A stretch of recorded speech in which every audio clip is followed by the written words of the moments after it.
time, but I'm gonna say it for real this time. I think I might die during this podcast. I think it's one. I think I might die. I've drank so much coffee today. I'm pretty sure my blood is just fucking like an espresso. You can just like put it in a cup, put a little flour on top of it, and like sell it at Starbucks. What if we put you in an animatronic instead? Throw me in an animatronic. Yes, that's what I want. If I die, put my body inside of a horrible Chuck E. Cheese animatronic and make children come and watch me do the Rockfire explosion. Welcome back, everybody, to the RageSelect podcast. Here on RageSelect, I'm Jeff. And I'm Mike. And I'm goading Jeff. You are. You are. I had a whole thing ready for this. I was gonna say, like, I feel like last week I had a real Goofus and Gallant moment where I was like, Gallant watches good horror movies from Argentina called When Evil Lurks. Goofus watches the worst horror movie I've ever seen called Five Nights with Freddy's. I don't believe that shit. I don't believe it. Like, I saw the honest meeting or whatever, or the pitch meetings earlier today. Yeah, and it just made me laugh because I was thinking of you the whole time. No, it was like the thing is that I watched it and I was like, God, that was a fucking stinko. And then I went and looked on Metacritic, and there were people in the comments giving that thing a 10, a masterpiece, a perfect score, the best movie I've seen. Like, I don't even like, even if you have nostalgia for a thing, the movie has Matthew Lillard in it. It can't be a 10. Like, what does that mean? Matthew Lillard's great. That Matthew Lillard's all right, but I love Matthew Lillard. What movie is Matthew Lillard in that's like a perfect movie? Scream? No, I don't know about all that. Yeah, but anyway, she's all that. God, he was so bad. I mean, it was. No, actually, it's not true. He wasn't bad. The script, he's not the bad thing about the script any for movie. that movie was fucking terrible. You know what that script was like? It was like when I listened to Matt Pat describe the Five Nights at Freddy's books that Scott Cawthorn writes, where I'm like, and there's a ball pit that travels through time, and I'm like, oh, what? No. That is the stupidest thing I've ever heard. Do not. Yeah, it was bad. It was really bad. And I recorded with Chris yesterday, and I was like, seriously, man, you watched it, right? He was like, oh, yeah. And I was like, it was bad, right? He was like, oh, it was so bad. I feel like I'm taking crazy pills, Chris. But then he was like, him and Martin were watching it, and apparently, like, things would happen. And, like, I don't even know. They're like, oh, of the iconic things from Five Nights at Freddy's, like what? Like a robot, like a animatronic moved around? Okay. And then apparently, like, the screening audience would just go crazy. They'd be like, yeah! And I'm like, what? I wish I was that excited. Anyway. We never were. When Evil Lurks is a very, very, very good movie. It is on Shudder. There's a bunch of shit in there that's going to make you go like, whoa, whoa, whoa. A little slow to start, little slow, but it gets going. And it was great. It was atmospheric. It was creepy. Had a lot of weird shit in it. It was all fucking foreign. It was great. Do watch that. Don't watch Five Nights. I want to watch that Twisted Metal show now just to be like, this was better. This horrible Twisted Metal show is better than. It was just so bad. People really like that Twisted Metal show. It was just so bad. The schedule at RageSelect is stretched a little thin, and I don't like to add extra work for myself, but I'm like, but I want to do a podcast, a spoiler podcast where I'm just like, and then this happened, and what the hell? Apparently there's one specific part that people were confused by. Yeah. Somebody posted on Twitter, and they're like, I've just been getting yelled at by 14-year-olds all week. Yep. Because I was like, one thing was confusing. Well, how come you didn't understand? Because unless you were a big Five Nights at Freddy fan, or like the movie doesn't really explain any of that stuff. No. I don't know how, Willy's Wonderland is a better movie than Five Nights at Freddy's. That's amazing. Like, Willy's Wonderland was bad, but it was entertainingly bad. Yes, like Nick Cage is great in that movie. Nicolas Cage punching people in puppet suits, and it was fine, and I loved it. And then it's like his watch went off, and he just left those kids to get killed, and he went and played pinball for 15 minutes. Then he came back and started punching fucking people in suits again. The man has a great work ethic. Yep. Yeah. So just don't. And also, you know what? Like, don't fucking come for me. I don't want to hear about how good Five Nights at Freddy's is. I've watched all the game theory videos. I've seen all of the lore of Five Nights at Freddy's. Jeff. It's just like no. No. No. It was a good idea, and like any idea, there should not have been this many of them. There's like 13 of them or something like that. And then there's like books. It's like an activity book that Matt Pat spent like 4 videos going. It was like a coloring book and a connect the dots book. And he was like, okay, now let's talk about the lore on page 13 of the coloring book for Five Nights at Freddy's. And I was just like, nope, I'm a 40-year-old adult. I'm going to go do something else. I didn't realize how much insane shit had happened since I stopped paying attention to it. Yes. I mean, Michael, it's a mind virus now. That was the VR thing, was that it was like this meta thing where the bunny is like trying to get into you to make you into his bidding and do his bidding and what? So I didn't know that. Yeah, I like game theory videos. They're very entertaining, but Jesus, he was also in the pitch meeting. It's a great episode. You guys watch it. Best part of that entire movie was when Matt Pat showed up for like 20 seconds. He was there for 20 seconds, and I was like, "Yay! There you go." So, yeah, it's just I don't know why I started with that, because I was exhausted before we started, and now I'm just like, what's got all your energy back? I'm even more exhausted. I had the flames inside of me for a minute. All right, you, what have you watched? Did you watch Five Nights at Freddy's? Can you back me up here? I did not, because everyone I knew hated it so much. Okay. And I didn't want to put that into my life. Okay, good, great. I don't need that kind of negativity. Son of a bitch. Hey, Invincible's back today. Yes, I was gonna watch that, but I didn't have time because it was like an hour. I want to say it was an hour premiere episode, so I just watched the new Loki. So because I've been really liking Loki so far. Okay, it's consistently the Marvel show that I really like that they've done. Because WandaVision fell apart pretty quickly after a while, but Loki's been interesting the whole way through. Season 2. Yeah, I've been liking it a lot, and then I started playing RoboCop. As well, which I really, really like a lot. It's that great like mid-budget game that used to get made all the time during the PS2 era. Yeah, except nice looking. Yeah, and it's great for that, and it's also really funny. Oh yeah, no, we recorded videos for it yesterday the day before we record this podcast, and I was like, oh yeah, I like it. I like the Teon. Like I know I do a lot of railing about like, oh, people are just cashing in on old properties, right? We're just taking the name and you're just recycling the same thing over and over again. But there's a difference with RoboCop, and the difference with RoboCop is that there has not been a RoboCop movie, television show, or video game for a long time. No, not one that's like tied to the original stuff. Yeah, and this one is definitely like made by people who like RoboCop a lot. 100%. Like there's a lot of really funny commercials if you turn on every radio in the area. One of them was really early on that just had me cackling. Yeah, which is the one where it's like, has this ever happened to you? And it's like a kid asking his dad, it's like, Dad, are we poor? Do we have money? He's just asking a bunch of questions like, why don't you put him to sleep with these really powerful sleeping pills? Oh yeah, like, that's right, son, take these real quick, I'm getting sleepy. And you hear like the sound of him like hitting the ground. Chris and I were noting that it appears that everybody in the RoboCop universe has like brain damage from like asbestos or something. Like they're all really stupid. Everybody's stupid. Everybody in that game. The cops are stupid. The bad guys are stupid. There's a part early on where a guy's like, oh yeah, I've come about that wanted poster. It's got a reward, and you're like, okay, what information do you have? And he's like, that's me. I want the money for it. And like, well, I have to arrest you. And it's like, but do I still get the money? And you're like, no. What's wrong with you? Of course not.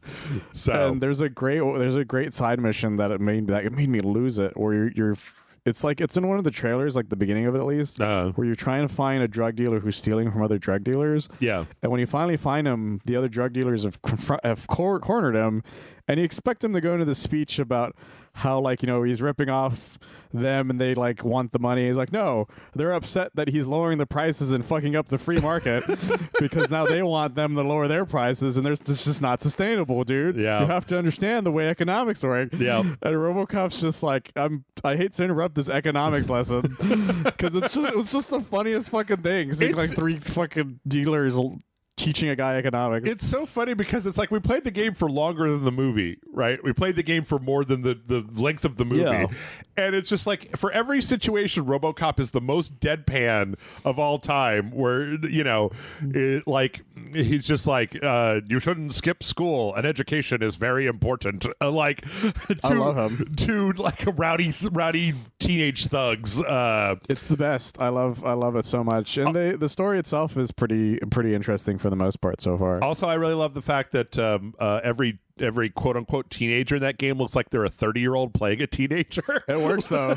It works for the aesthetic. Yeah, I think that's really what makes it work the most. That and Peter Weller. Peter Weller is still killing it. Yep, with his line delivery of just deadpan insane shit. Yep. And you just go with it. Yeah, it's pretty good. I like we did a little bit of it.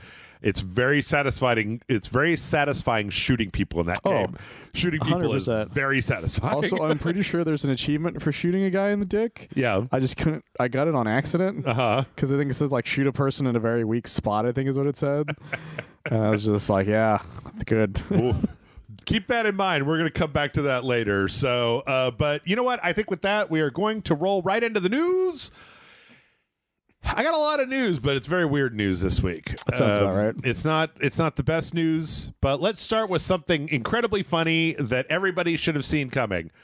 I know which one this is. That new Silent Hill game is a total train. Or that new Silent Hill Quotey Fingers game is a total fucking train wreck. If people don't remember, this is the one that they said was like a streaming thing. Yes, Silent Hill Ascension is being made by a company called Genvid that's got some connection to Bad Robot. And the thing is that it's daily. It's supposed to be daily for several months. They're doing like a daily, like 15 to 20 minute thing, and then there's like places where you can choose different, you can vote on different paths and stuff. But okay, so first things first. I watched like 10 minutes of it and it was so bad I turned it off. It wasn't quite as bad. I saw just screenshots and it was not great. Well, what I don't understand. Okay, here's what I don't understand. I feel like what I saw was more to do with the cult of Silent Hill. Like, you know how Silent Hill, there's like the like New God cult or whatever, that's like the first one and the third one. Yeah. I thought we all had agreed, Michael. I thought that we all took a vote and we agreed that we like Silent Hill more as like Silent Hill 2. This weird town is a giant metaphor. Is a dark mirror of your fucked up psyche and your horrible desires. And Pyramid Head is really just your lust made incarnate. I was a big fan of the fact that Silent Hill, for a lot of people, is just like a dude who walks into it and everything's fine. Right. But if you have something really fucked up going on, then the entire place just turns on you. Right. And I found that way more interesting than there's a cult here. It's like, well, that's kind of lame. Yeah. I don't know. I did like it in the first movie when that Pyramid Head ripped that lady's skin off. That was really like, whoa. That was pretty cool. Whoa. That first movie is not bad. Yeah. No, Sean Bean's in it. I hear he lives all the way to the end. Which is the most shocking thing about that movie. Okay, let's talk about, there's two controversies. Let's talk about the first one, a controversy of Genvid's making. This game has a battle pass and microtransactions and like, what? And it's for the dumbest things. Yes. So okay, for the $20 founders pack, you can get over 100 tiers of rewards and influencer points plus additional exclusive cosmetics. So one of the things, I mean, like they wanted to kind of do like Twitch plays Silent Hill. Yeah. But like you get more votes if you give them money. And like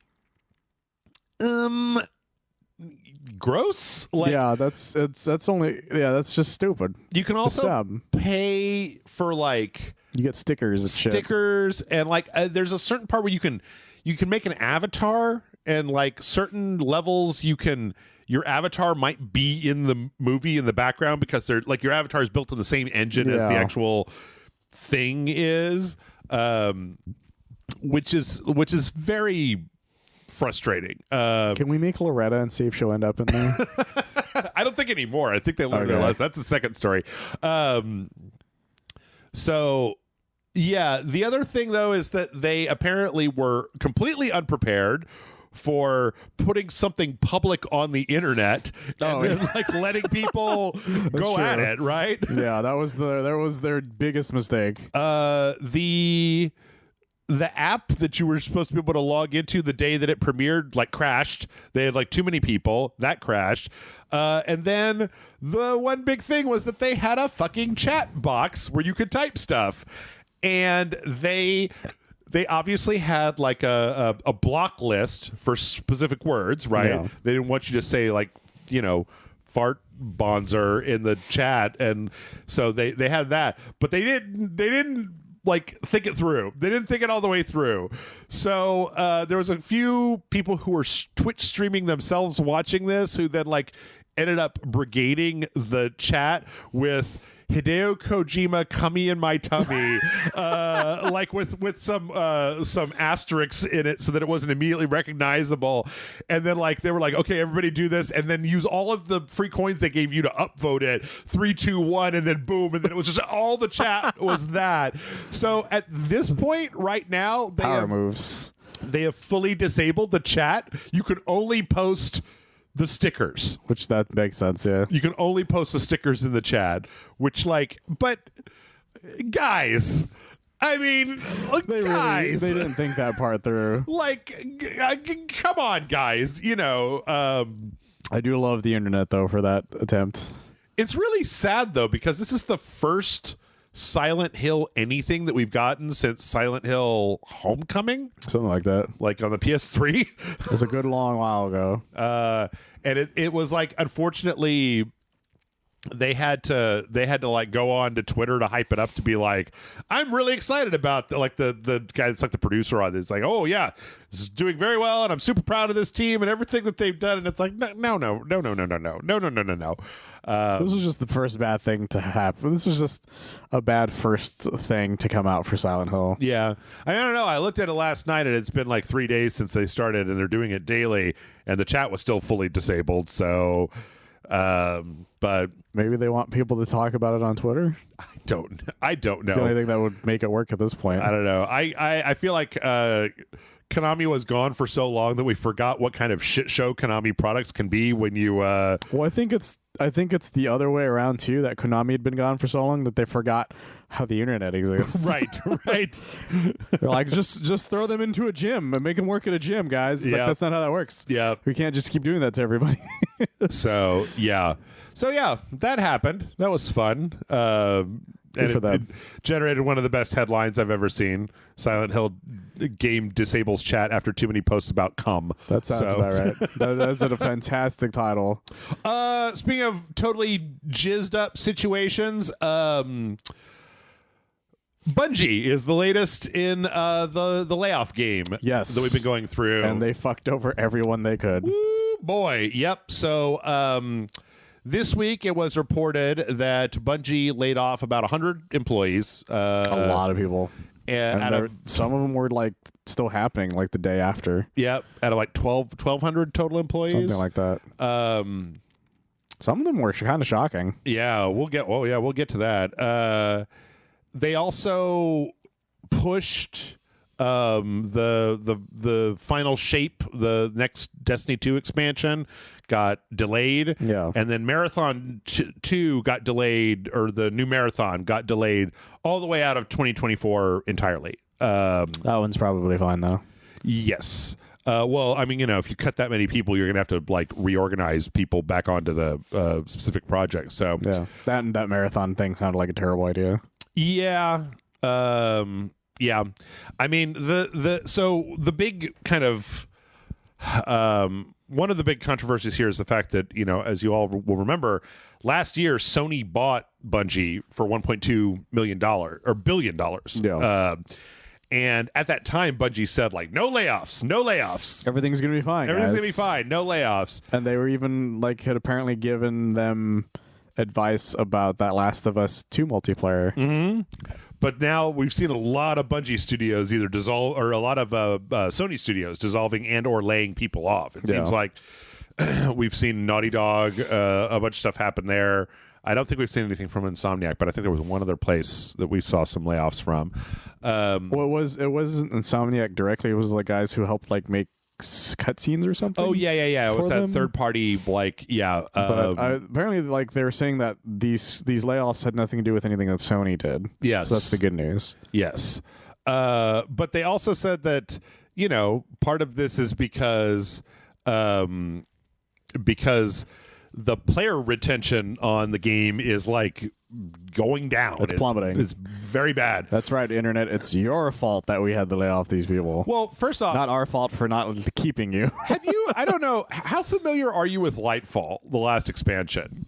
I've heard a lot of bad things about it. Yeah. Specifically, them like removing content or something like that. Sunsetting some stuff. Sort of. The thing is that I heard a lot of varying things about why people hated it. It's like, the thing is that the whole thing was this neon 80s inspired city, and like all of the new characters in here are like these weird I was if I can find a picture of them. I didn't even know how to describe them. They look like these weird well, also this guy with the smoke head and the big anime eyes, he's like the big bad guy that the entire story has been building up to for the last like 6 years. Like this is the guy that has ruined everything, and she looks dopey as hell. Like, yeah, it doesn't look super interesting. But like, look at the fucking neon covered. Like, no, I remember this trailer because you remember when we watched this trailer when it first came out. We're like, "Ooh, what is this?" And only to realize it was Destiny. Like midway through it, right? I was trying to find the guy. Like they showed, yeah. So this is like the bad guy, giant chimney head. Okay, so these guys with the silver are like the people that are in this city. I don't know. Is it I Hate Everything that keeps doing the Destiny videos? I'm not sure. He did a video on this expansion. It was just like, that sounds terrible. And the fact is that Destiny has been, I don't know. We had that thing. Yeah, these are what the new characters look like from this area, and they're like weird 80s Frankensteins of some sort. I kept hearing a lot of bad things about it for various reasons. Some of it was just like a lot of it was locked. A lot of the content was still locked on expecting you to grind a lot. Yeah. As well as like buying season passes to still do some of the content. Yeah. Even though you like bought the actual expansion or something. Yeah. It was just like, yeah, there's just a lot I kept hearing. Like everything I heard about Destiny 2 over time was just worse and worse sounding. Well, they had that live stream like that. I don't know if you and I covered, but I covered with somebody on the podcast like 4 months ago or something like that, where they were promising to like redo their development. Like people have been asking for PvP updates for like 3 years, and they haven't done any. And it really just sounds like they got kind of complacent with being able to do stuff, and that they kind of... Well, from what I hear, it was all management just ignoring. Yeah. Like, because there was a lot of just... Because every person who got laid off was just, like, telling everyone possible. They're like, look, we're telling them for months to let us do these things that you guys have been asking to try to get player retention back. Right. And they're just like, we're just sticking their fingers in there. It's just been like, I don't know what they're talking about. Yeah. So, yeah, that's no good. Also, though, I mean, like, I don't know. There's another part of this where let me regale you and the audience with a story. Okay. So you start a project, right? And the project takes off and it does well. And then over time, the project maybe doesn't do quite as well as it used to. We're definitely talking about Destiny 2 and not RageSelect.com. No. Or anything else. One of the things that I have done is like... You made Destiny 2? I made Destiny 2. So it's really my fault. No, one of the things that I've had to do over the years is take a good hard look at the numbers and be like, what's it going to look like the day when I have to close up shop? Or not close up shop, but like there's a point. Like, I know the numbers from my own fucking spreadsheets. Yeah. Like, when the Patreon dips below X, I'm not going to be able to afford to buy the games I need to put on the channel. And so what do I do then? And I feel like a lot of times it's like, yeah, Destiny 2, man, we're going to keep on rocking forever. And It'll be for 10 years, right, forever and ever. Like, you had to know that this wasn't going to work forever. Like, no game lasts forever. No. Unless you're... the fuck is the name of that space one?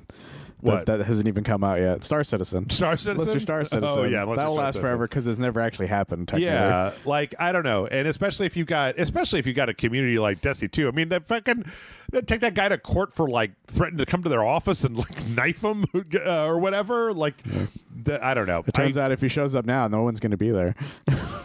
I really think that these companies, that we're starting to get into this thing where companies need to be a little bit more forward thinking about just like, well, yes, of course, it'll all go really well for us. It's like, I don't know, make a plan.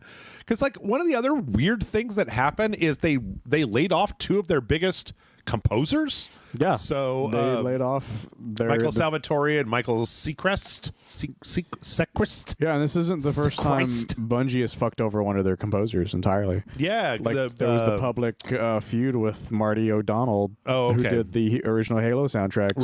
Right. And I think one of these guys also worked on the everything after Marty left. I think so. I looked up. Like, it's crazy how much they fucked. Like, because this guy, like, Marty's just been like, he's been on Twitter posting like cryptic ass shit since this has happened, being like, fucking history is repeating itself kind of thing. Yeah. And even Michael Salvatore's like, he has his own bio that he just it used to have this giant thing of like, you know, these are all the things I worked on. Now it just says gone fishing or something. Gone fishing. Yep. It's like, fuck, dude. Yep. I mean, he like made one of the most beloved like parts of the game was like this song from one of the soundtracks called Deep Stone Lullaby. And I mean, it's one of those. They carry those games, but like all of those composers did such a good job to carry those games. Yeah, I know. I'm not even a big fan of Destiny, but I will admit that the soundtracks were always very good. Yeah. So, but yeah, and so. You know, people are worried. They're like, well, you fired the composer. And technically speaking, like after this last update, Destiny 2 is supposed to keep going. Yeah. Like this wasn't like the finale of Destiny 2. Yeah. So it's unclear. Like, wouldn't it just be some shit if Microsoft bought all these companies and then Sony bought Bungie? Such a sure thing. And within a year, Bungie is out of business. Like, yeah, I kept seeing tweets that were making fun of that too, where they're just like, we'll buy this thing. And they stop paying attention for 10 seconds. The whole thing's on fire. Right. It's just like, what the fuck, guys? Yeah.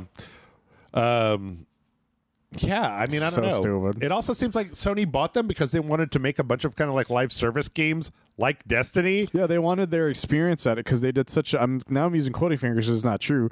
A good job at making this thing last as long as it did. And now it turns out, no, they were not doing a very good job at it at all. Yeah, I don't know. It's just weird. If anything, if I was Sony, I'd be like, I want my money back, dude. What the fuck is wrong with you people? Well, I mean, the other thing is that like it's the last hard pill that there is to swallow, which has kind of been hanging over this entire conversation, right? Is you and management were paid $1.2 billion, and a year later you're laying people off. Like, yeah, where is the $1.2 billion? Maybe before we lay people off, you guys could take some pay cuts. No, lay off like the most beloved composer in the company. The worst part is some of these people are losing out of stock and stock options they had. Yep, that they would have paid out from the purchase. Yep. Part of it was stock, and if you weren't completely vested by the time that this news went down, you don't get the Sony stock that was paid to you. So stupid. It's a real shit situation across the board. Bad job, Bungie. Bad job. So, speaking of bad jobs, well, I don't know. This is like a really inflammatory headline, but like Ubisoft is shutting down the servers for 10 games, but they're old ass games. Yeah, I was about to say Assassin's Creed 2 on the Xbox 360, Assassin's Creed Brotherhood on the Mac, Assassin's Creed Liberation HD on the PS3 and 360, Assassin's Creed Revelations on PC, Ghost Recon Future Soldier on PC, Heroes of Might and Magic 6 on PC, NCSI on PC, Splinter Cell Conviction on the 360, Ruse on the PC, and Trials Evolution on the PC. Was Ruse wait? I don't even know which one that one is. I was like, was that the plain one? But that was Hawks, right? What was Ruse then? Ruse was, it was like their weird, like, yeah, I remember this.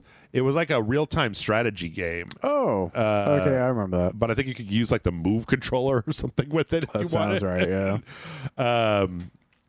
Yeah. Okay. I remember that now. So yeah, Ubisoft is shutting all these things down. I mean, I don't know. This is the most anybody's talking about most of these games, to be honest, in like 10 years. Very true. It's very, very true. Even though I think that Splinter Cell Conviction. Wait, what was the last one?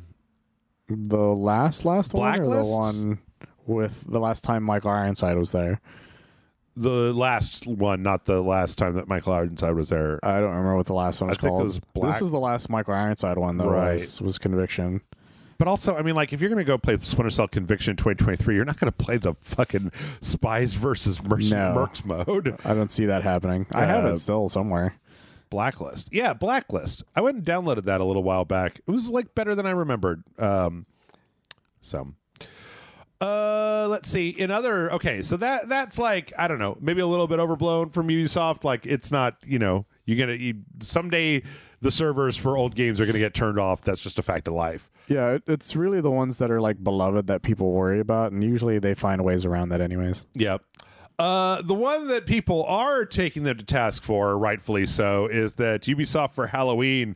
Well, one of the accounts for Halloween, one in other places, they posted a bunch of AI art of the Assassin's Creed. The first one was like literally tagged as like it had hashtag Midjourney in it. Yeah, I saw this. I saw this specific image, which is like kind of fucked up. The thing that's a little like this kind of is going to go into some stuff. We're going to talk a little bit about AIs, about some of the AI stuff, but like who is this guy and what's wrong with his arm? I don't know. Oh no, it looks like he's trying to hold a gun, but that's not really. But it's like a knife. It looks like an upside down knife. And his hands are kind of fucked on as well. Yeah, people were were kind of raking them across the coals for like, Ubisoft has also laid off / lost a whole bunch of people, and here you are like laying people off and then using Midjourney for your like social media posts. Which, there's a conversation to be had, but right now, that's not a good look. No. It's not a look that you want. But not only that, they just slapped on the name of Assassin's Creed and a Ubisoft logo on it, because there's no way Midjourney made those. oh, yeah, 100%. And then apparently the was like the one of the foreign Ubisoft accounts made this like Halloween one that is also obviously some kind of AI thing, because it's not a. We know who the characters in this game are. I've never seen this guy before. Well, not only that, look at the pumpkins. Yep. Especially the one on the bottom left. Yep. Pumpkins are all messed up. Also, look at this guy's head. Yeah. Does he have a beehive under his thing? Like, the hood is too high up, yeah. Honestly, Michael, like, that's the thing that makes me the most mad about a lot of this AI art bullshit, is it's like, it does not take a skilled artist to put this into Photoshop and fix like 3 things. It does not take a fucking person who went to college for art to put this into Photoshop and fix them fingies, or at least regenerate them a few times until you get ones that look okay. Like, I do that shit all the time. Fixing fingers, not, well, yeah, that's the thing. Whenever somebody's like, when they say they're an AI artist, quote unquote, but then they're like, I spent hours messing with it in Photoshop. I'm like, okay, well, you at least did something somewhat creative with it. Yeah, I don't know. That's a tricky conversation, but the fact is, it's clear they did nothing with these. Like, what is going on his arm? Is this a cape? I think that's supposed to be the cape that he has in part 2. Okay. The issue is that there's a lot kind of just wrong about this outfit. Is he getting ready to give me the shocker? What's going on with his hand? Yeah, that's the thing. Is like and then when you look at his left hand, the way his pinky is, these two are off. Super off. Hey, what you could do is you could take that into Photoshop. You could fix it in fucking 5 seconds. I could fix it. I can fix it for you right now.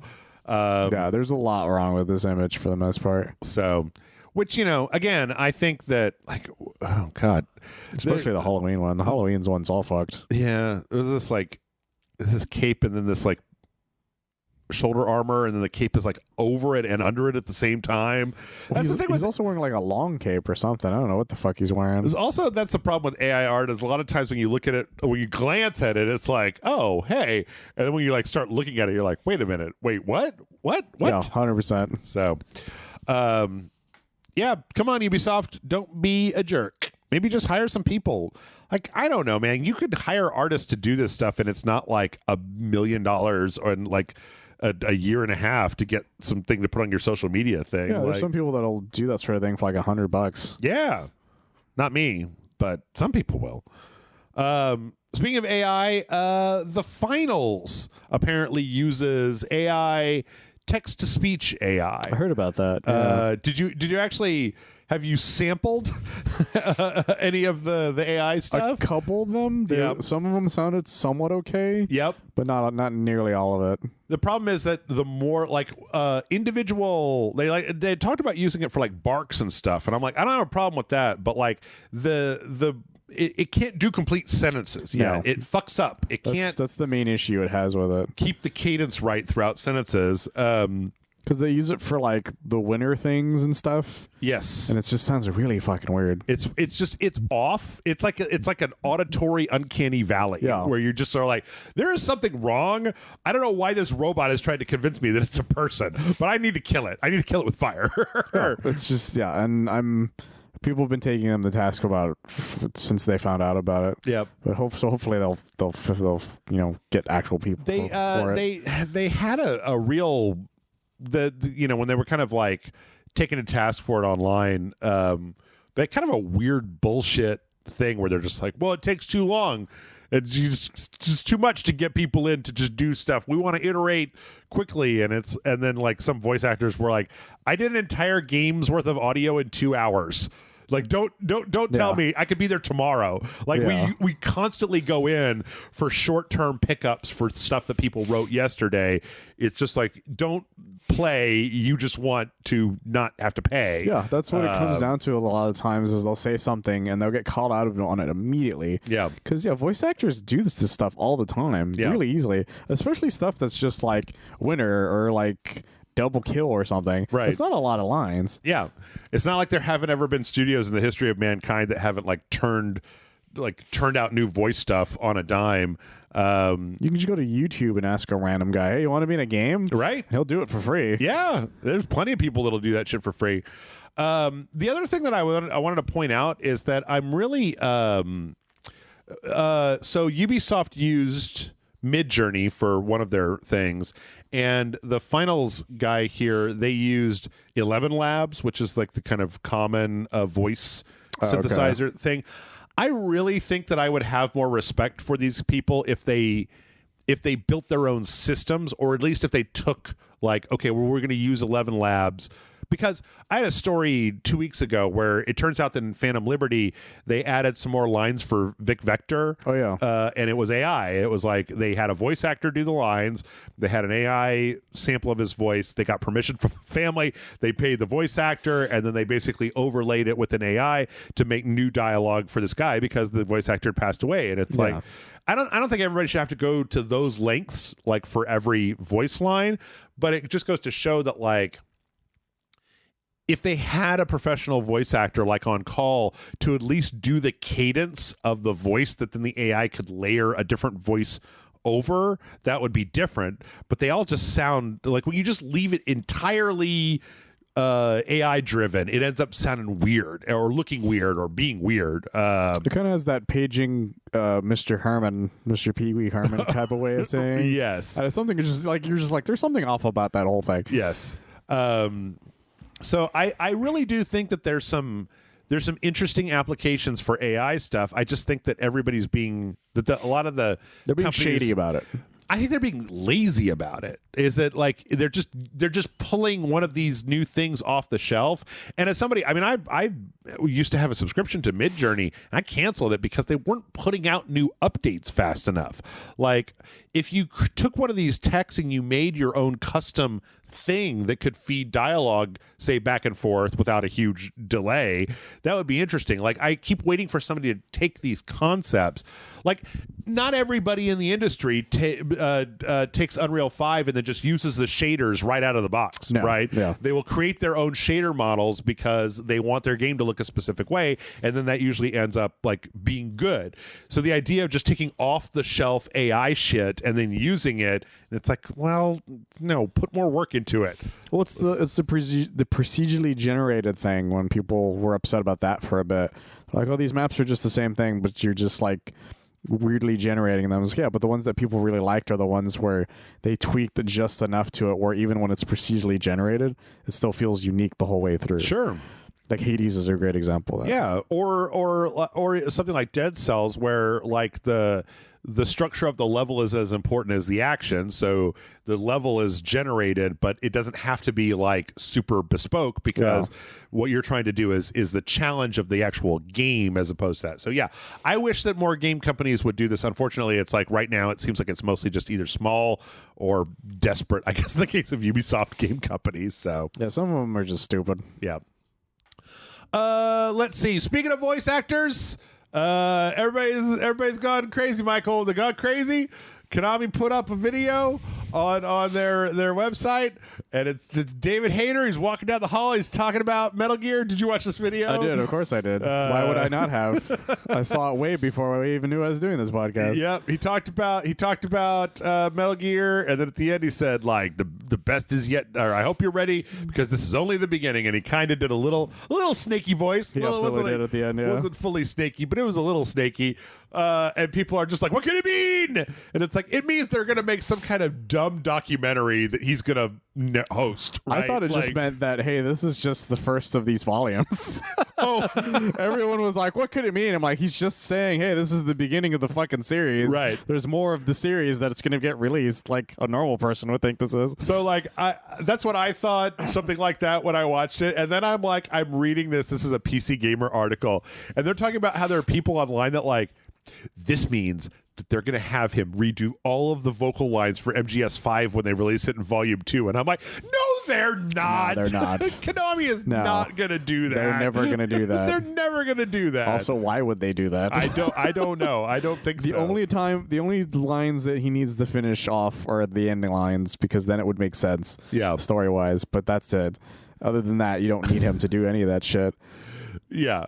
Like if anything, like maybe he could record new lines for the remaster. That's the only thing that would make some sense. Yeah, but they're not going to do that either, as far as I know. I don't believe so. Yeah, if anything, I would like for them to just remake MGS1 and have them do that. Sure, but that's it.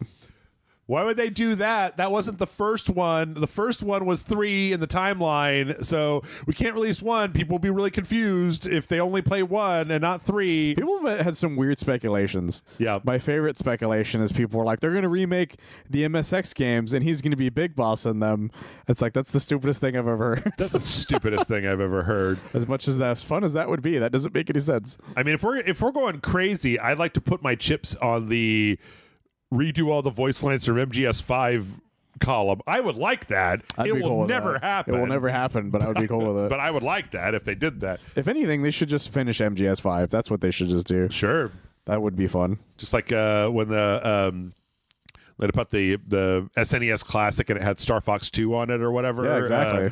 Yeah, that would be nice. Add all that stuff back in. But guys, they're not going to do anything. Like, trust me here. It's Konami. They not only do they not care about what you think, they don't like you. Like, they do not like their customers. No, they don't really care about you that much, to be honest. Because we're lucky they started giving us stuff again. Right. I mean, yeah, like, you should be happy if the Metal Gear Solid Collection Volume 2 comes out and isn't broken.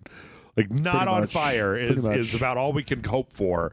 All I can hope is that we get that Volume 2 and then they don't cancel it. Forget about it. Yeah. Release some bullshit in Japan that makes like 10 times the money.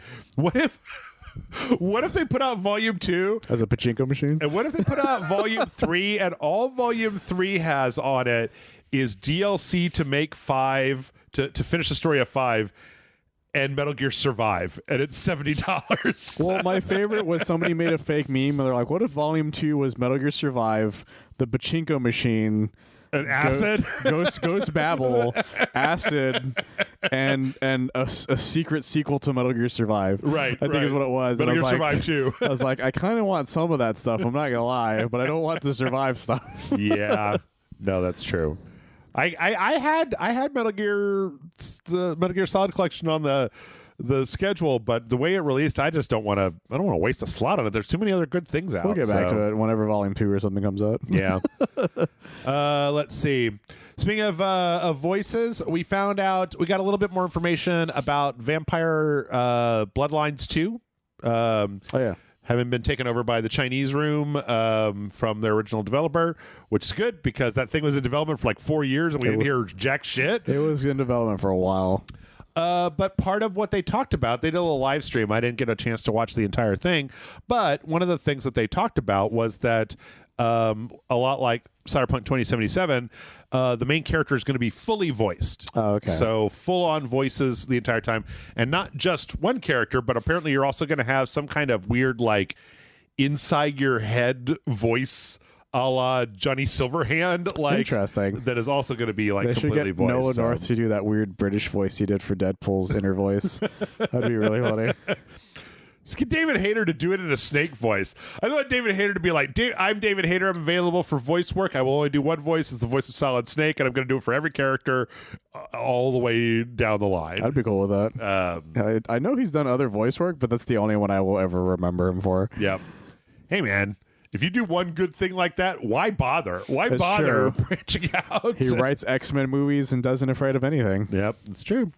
So, yeah, I don't know. This actually, like, I didn't get a chance to look all the way through this, but, like, I'm liking how this looks. I really want to see a little bit more, like, combat from it. Like, what it actually looks like when you play it. Okay, so that is a hat. Sorry, from when it was minimized, I thought that was a weird toupee. Oh, this guy? Yeah. Because it's like a hair-colored hat. It's like a brown flat cap. So I thought it was like weird hair. It does kind of look a little bit like weird hair, so...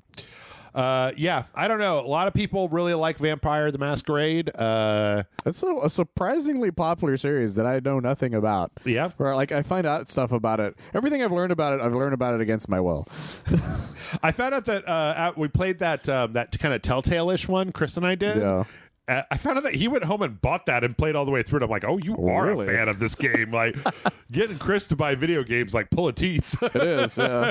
Which I don't blame him. Like, motherfucker's got a job and movies and all kinds of shit to watch. He watches damn near everything that comes out, literally, because he has to review a lot of them. Yep. Let's see. In other news, hey, oh no, wait, I remember. I put these in order, and whenever I put the news stories in order, Michael, I always put them in an order. I always try to think of a transition from each news story to the next. So it was like, oh, speaking of voices, Vampire the Masquerade is going to have voices. And then we get to the end of the Vampire the Masquerade one, and I go, speaking of blood-sucking leeches, let's talk about GameStop. Should have saw that one coming. Yeah, by the way, everybody, you shouldn't go to GameStop. They are doing they are pulling 3 bullshits. Are you ready? Go for it. 3 bullshits. Bullshit number 1. If you buy a console from GameStop, they will attempt to upsell you a warranty. If your console breaks and you bring it back, the fine print of that warranty says they can give you a certified refurbished console instead of a new one. So you pay $55 for a warranty, your console breaks, and then they give you a used console that somebody brought in and traded in who smoked inside or something. Yeah. GameStop employees interviewed say that they, like, 70% of their used shit is just broken. Like, I'm not surprised by that at all. Yeah. The bullshit number 2. They are lowering a bunch of the rewards. I forgot that they have that membership program. Dude, it became super useless like a year or 2 ago. Yeah. Like they still try to sell it to me whenever I go there, and they're like, you get a $5 off thing a month. I'm like, why would I want that? Well, apparently you can use that $5 coupon, but you can't use it on gift cards or digital goods anymore. So that's even stupider. Yep. There were no good rewards anymore. Welcome points benefits for new members will go down from $10 to $5, and renewing members get nothing instead of the $5. And the annual price stays exactly the same. So Jesus, that thing became really, because they used to have these really cool rewards, like figures and like shirts and shit. Mm-hmm. And then one day the rewards were all just like, here's a digital thingy that will do nothing for you. It's Here's a hat in a game. Yeah, a game hat. Barely even that. It was just like, what is this? Like, that's one of the reasons I stopped like renewing it. I was like, this is dumb. Like, I don't get anything from this at all. Yep. The bullshit number 3. They are apparently taking a huge axe to all of their employee benefits. Jesus Christ. The cost of health insurance is going way the fuck up for their employees. This is from a Kotaku article. They said that an $850 deductible plan, so a plan where you have an $850 deductible, will cost you $377 a month. Jesus Christ. That is nuts. Yeah, and they don't make a lot of money there to begin with. Good Lord, no! It's a fucking retail job. Yeah. Like the same plan for a family plan is $1,129 a month. A month. Fuck you. A month. That's ridiculous. With like an $850 deductible on top of that. Like that's ridiculous. Yes, I agree. So, yeah, don't hodl your fucking game stonks. Sell them. Yeah. Get out of there, man. Like the fucking shit sucks. Every person I've talked to who's ever worked for a GameStop has always been like, it was the worst experience of my life. Oh, we had stories earlier this year about people quitting because they're like, I have to work a 12-hour shift by myself and I keep getting robbed, and then management yells at me for getting robbed, and I'm like, I don't know what the fuck you want me to do, man. Or did I ever tell you the story of my old one of my old coworkers? He used to work for a GameStop. You remember that shooting at the Twin Peaks at Waco a long time ago? No. There was a shooting at a Twin Peaks restaurant or something at Waco. Is that the one where the ladies? Yeah. It's like they wear like short skirts or something. Yeah, exactly. It's like a Hooters. Yeah, it was like a biker shootout or something. And Jesus. My friend, he used to work for GameStop at the time as one of their managers. Yeah. He's like, yeah, every store around us closed for the day, but like the higher ups wouldn't let us close.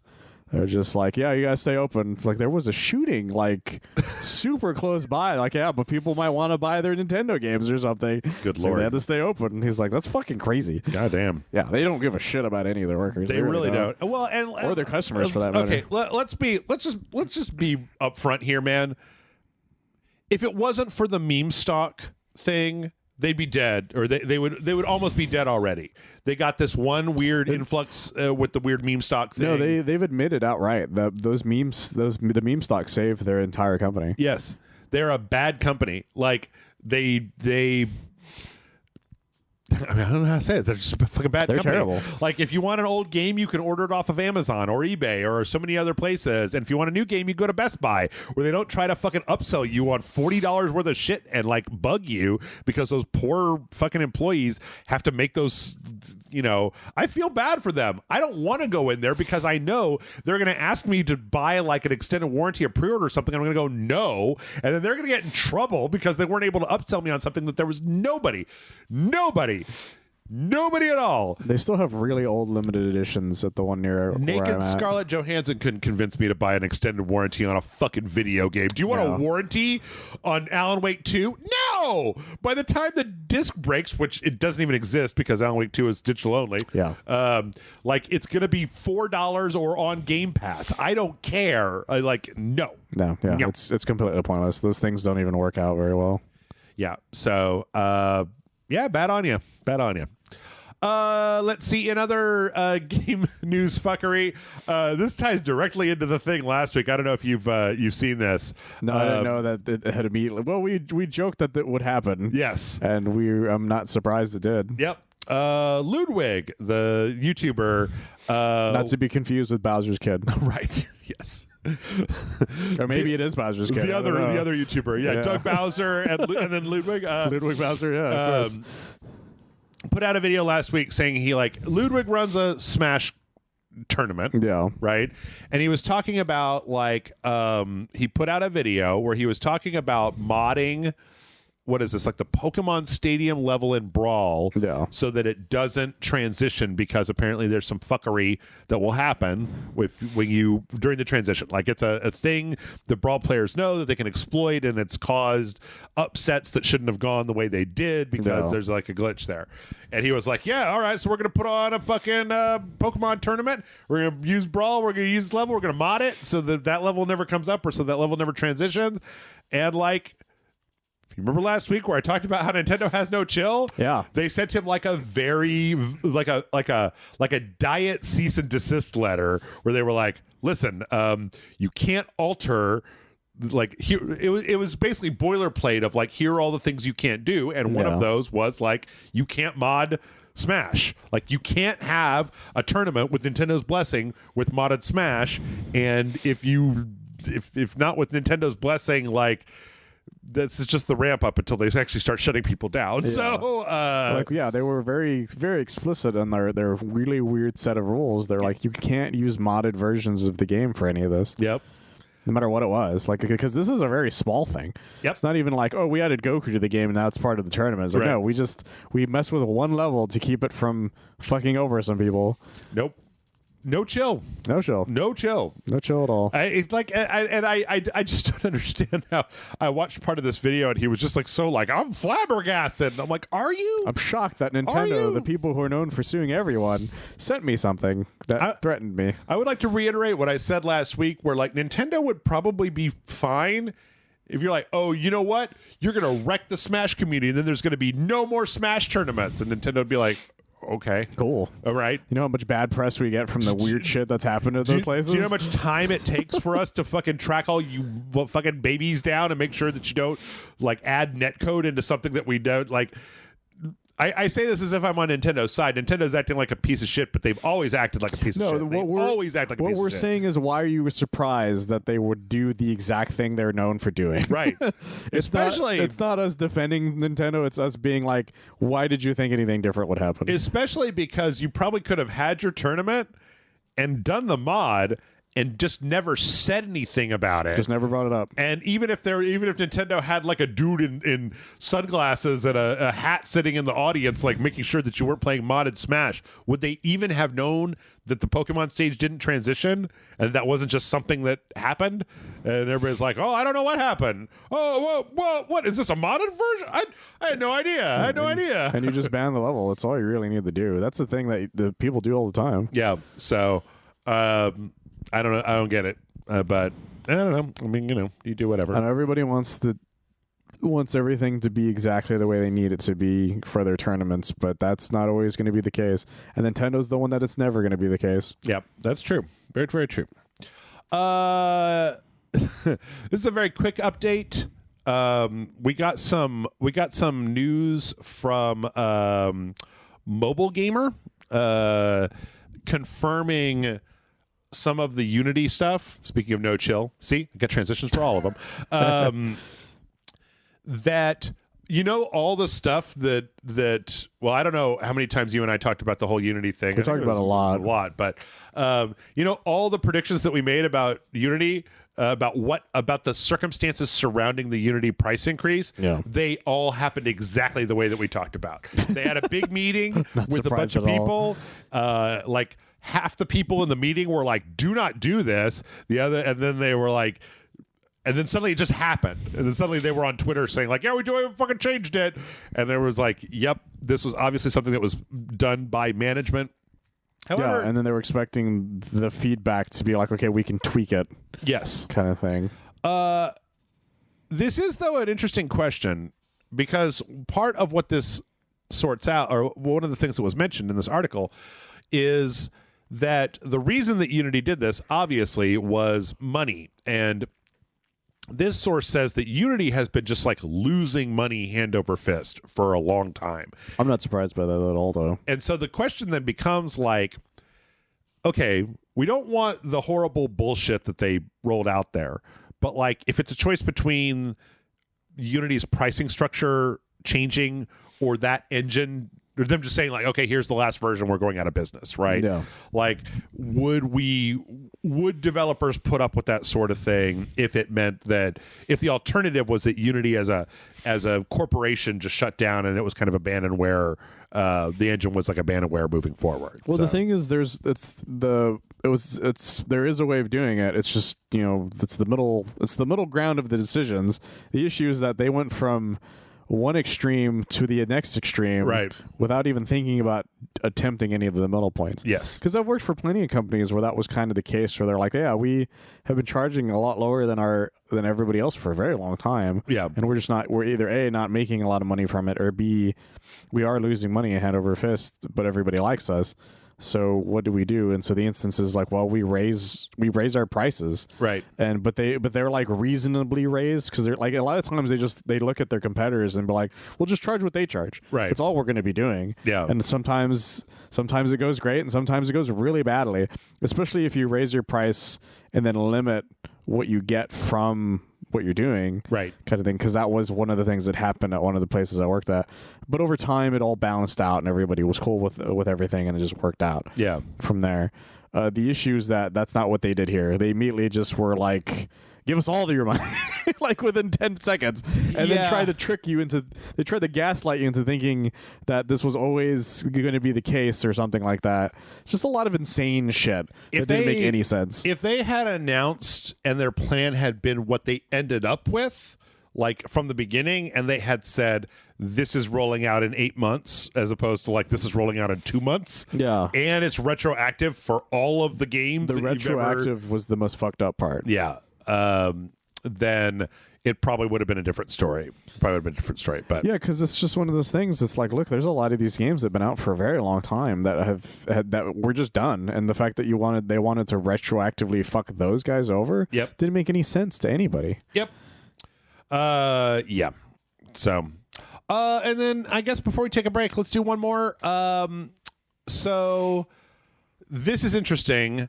We got the news this week that the Starfield is getting DLSS integration, which up until now was only available via mod. But next week DLSS is going to go on Steam in beta, and that Steam beta client will have DLSS in it.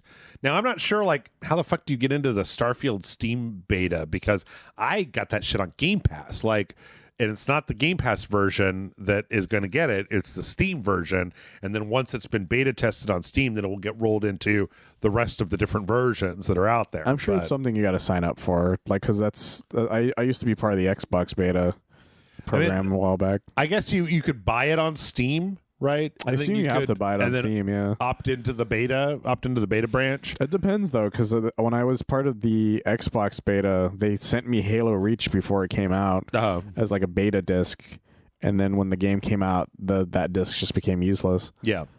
So that still could happen. I don't know. I don't really know how betas work nowadays for some of these things. Yeah, I'm not entirely sure, but it should be happening very soon. So, which is good. Again, I think now that Cyberpunk 2077 has had its redemption arc, right?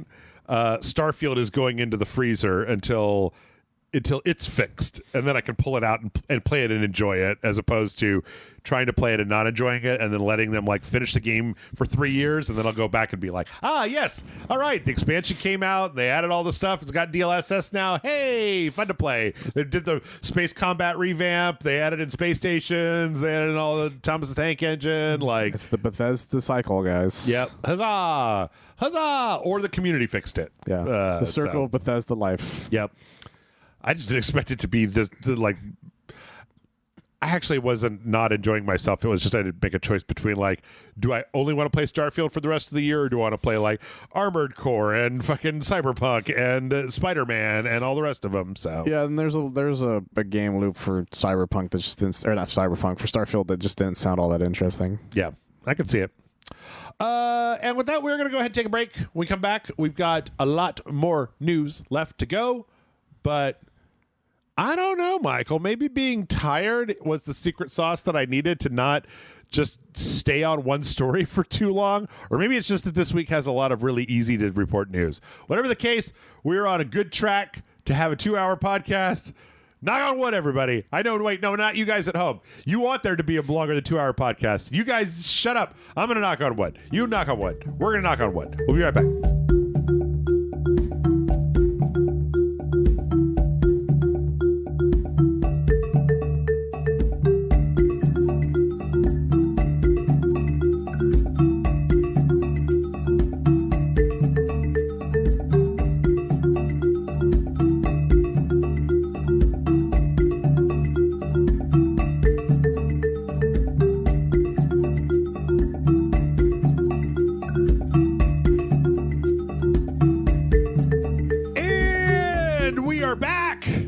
All right.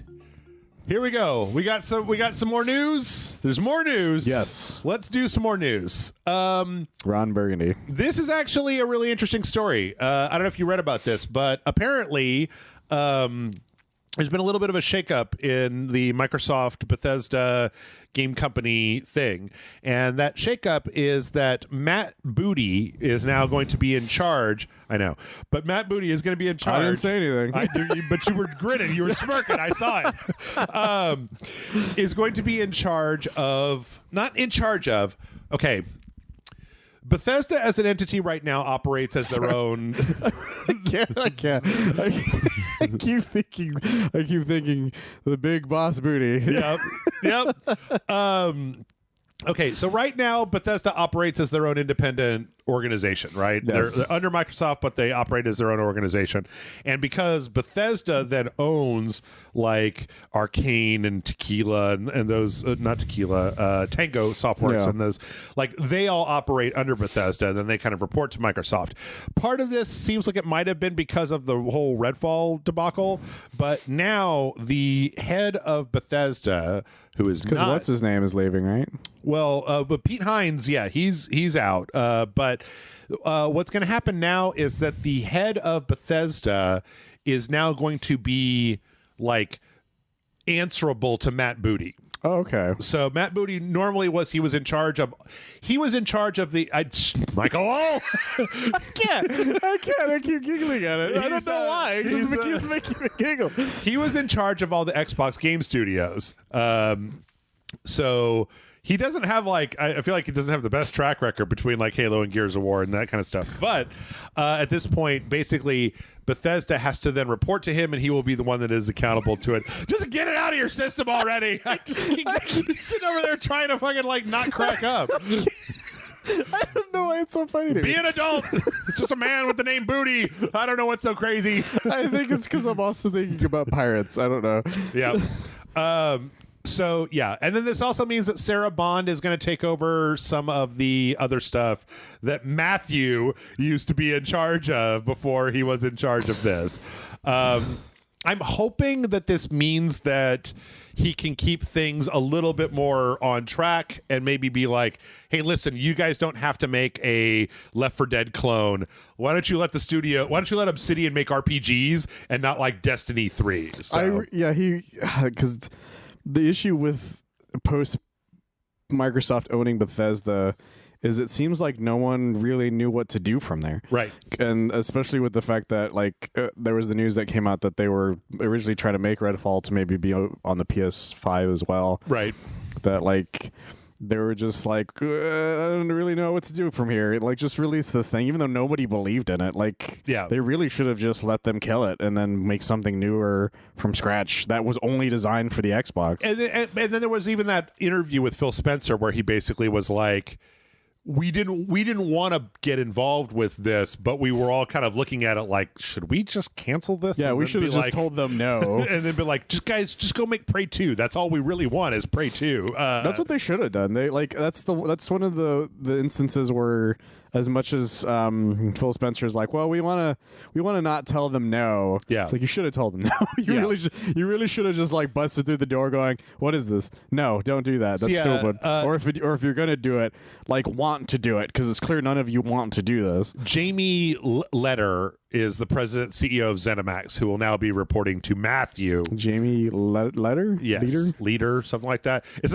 not fucking Todd Howard, right? No, it's not Todd. What is Todd Howard technically? What is he? I think he's just like the direct. I think he's the director of the Bethesda game studio. Yeah, because Bethesda, when they created there's Bethesda Softworks, and then they created that like overarching umbrella that is basically in charge of all of the different studios, and Bethesda just happens to be one of them. Yeah. So that's like the business org that still exists because Microsoft wanted to kind of like keep everything intact. It's like moving the risk board in Seinfeld, right? They wanted to keep everything where it was supposed to be. Well, it's the way most people want your buyout to be. Yes. Because a lot of times whenever a buyout happens, the worry is that somebody's going to install people. Right. And this is one of those cases. This is definitely not a case of that.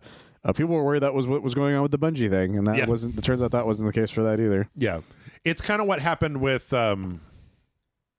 Happened to Fox when Disney bought Fox out. Gone, just gone out of my brain. I had an example already, and it's just gone. I don't know where it went. It's gone. Went right into the booty. I was about to say it got replaced with booty because I kept fucking. Yep. I couldn't stop giggling. By the way, guys, it took like what 4 or 5 minutes for me to stop giggling. I'm over here trying to talk about business news. And even then, I think I still giggle every now and then. Yeah.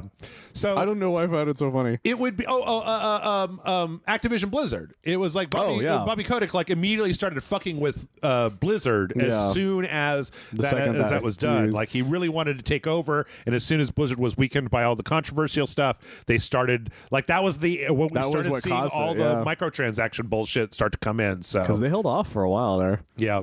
So I don't know. This could, as with everything, this could be good. It could be bad. I kind of think that Bethesda is a really weird company when you consider all the different studios that are under them, and that like they probably need some kind of guiding hand from the top to just be like, just, you know, go over in this direction, especially because I think it's got to be really weird since their corporate structure is still in place, that like they're still like their own entity, but they're owned by another entity. And it's like, well, wait a minute. So they don't have to worry about keeping Bethesda alive anymore. That's Microsoft's job, right? Yeah. So it seems like it could end up like with everything, it could end up being a very good thing because they don't feel like they have to create a MOBA, right? They don't have to create a battle royale game, right? To cash in on the latest thing because Microsoft's got their back with their fucking huge pockets. So that's the thing about when Microsoft was buying all these companies, like you guys, and even with the Activision thing, you guys have a chance here to really create this weird age of games that don't rely on a lot of these microtransactions, because you have they aren't just following the trends. $1 company right behind you. Yeah. So I don't know. We'll see how it goes. Let's see from there. We got a really brief story, and I want to put this in there just because I like the Saints Row reboot. So I have it, but I haven't started it. So here's an interesting thing.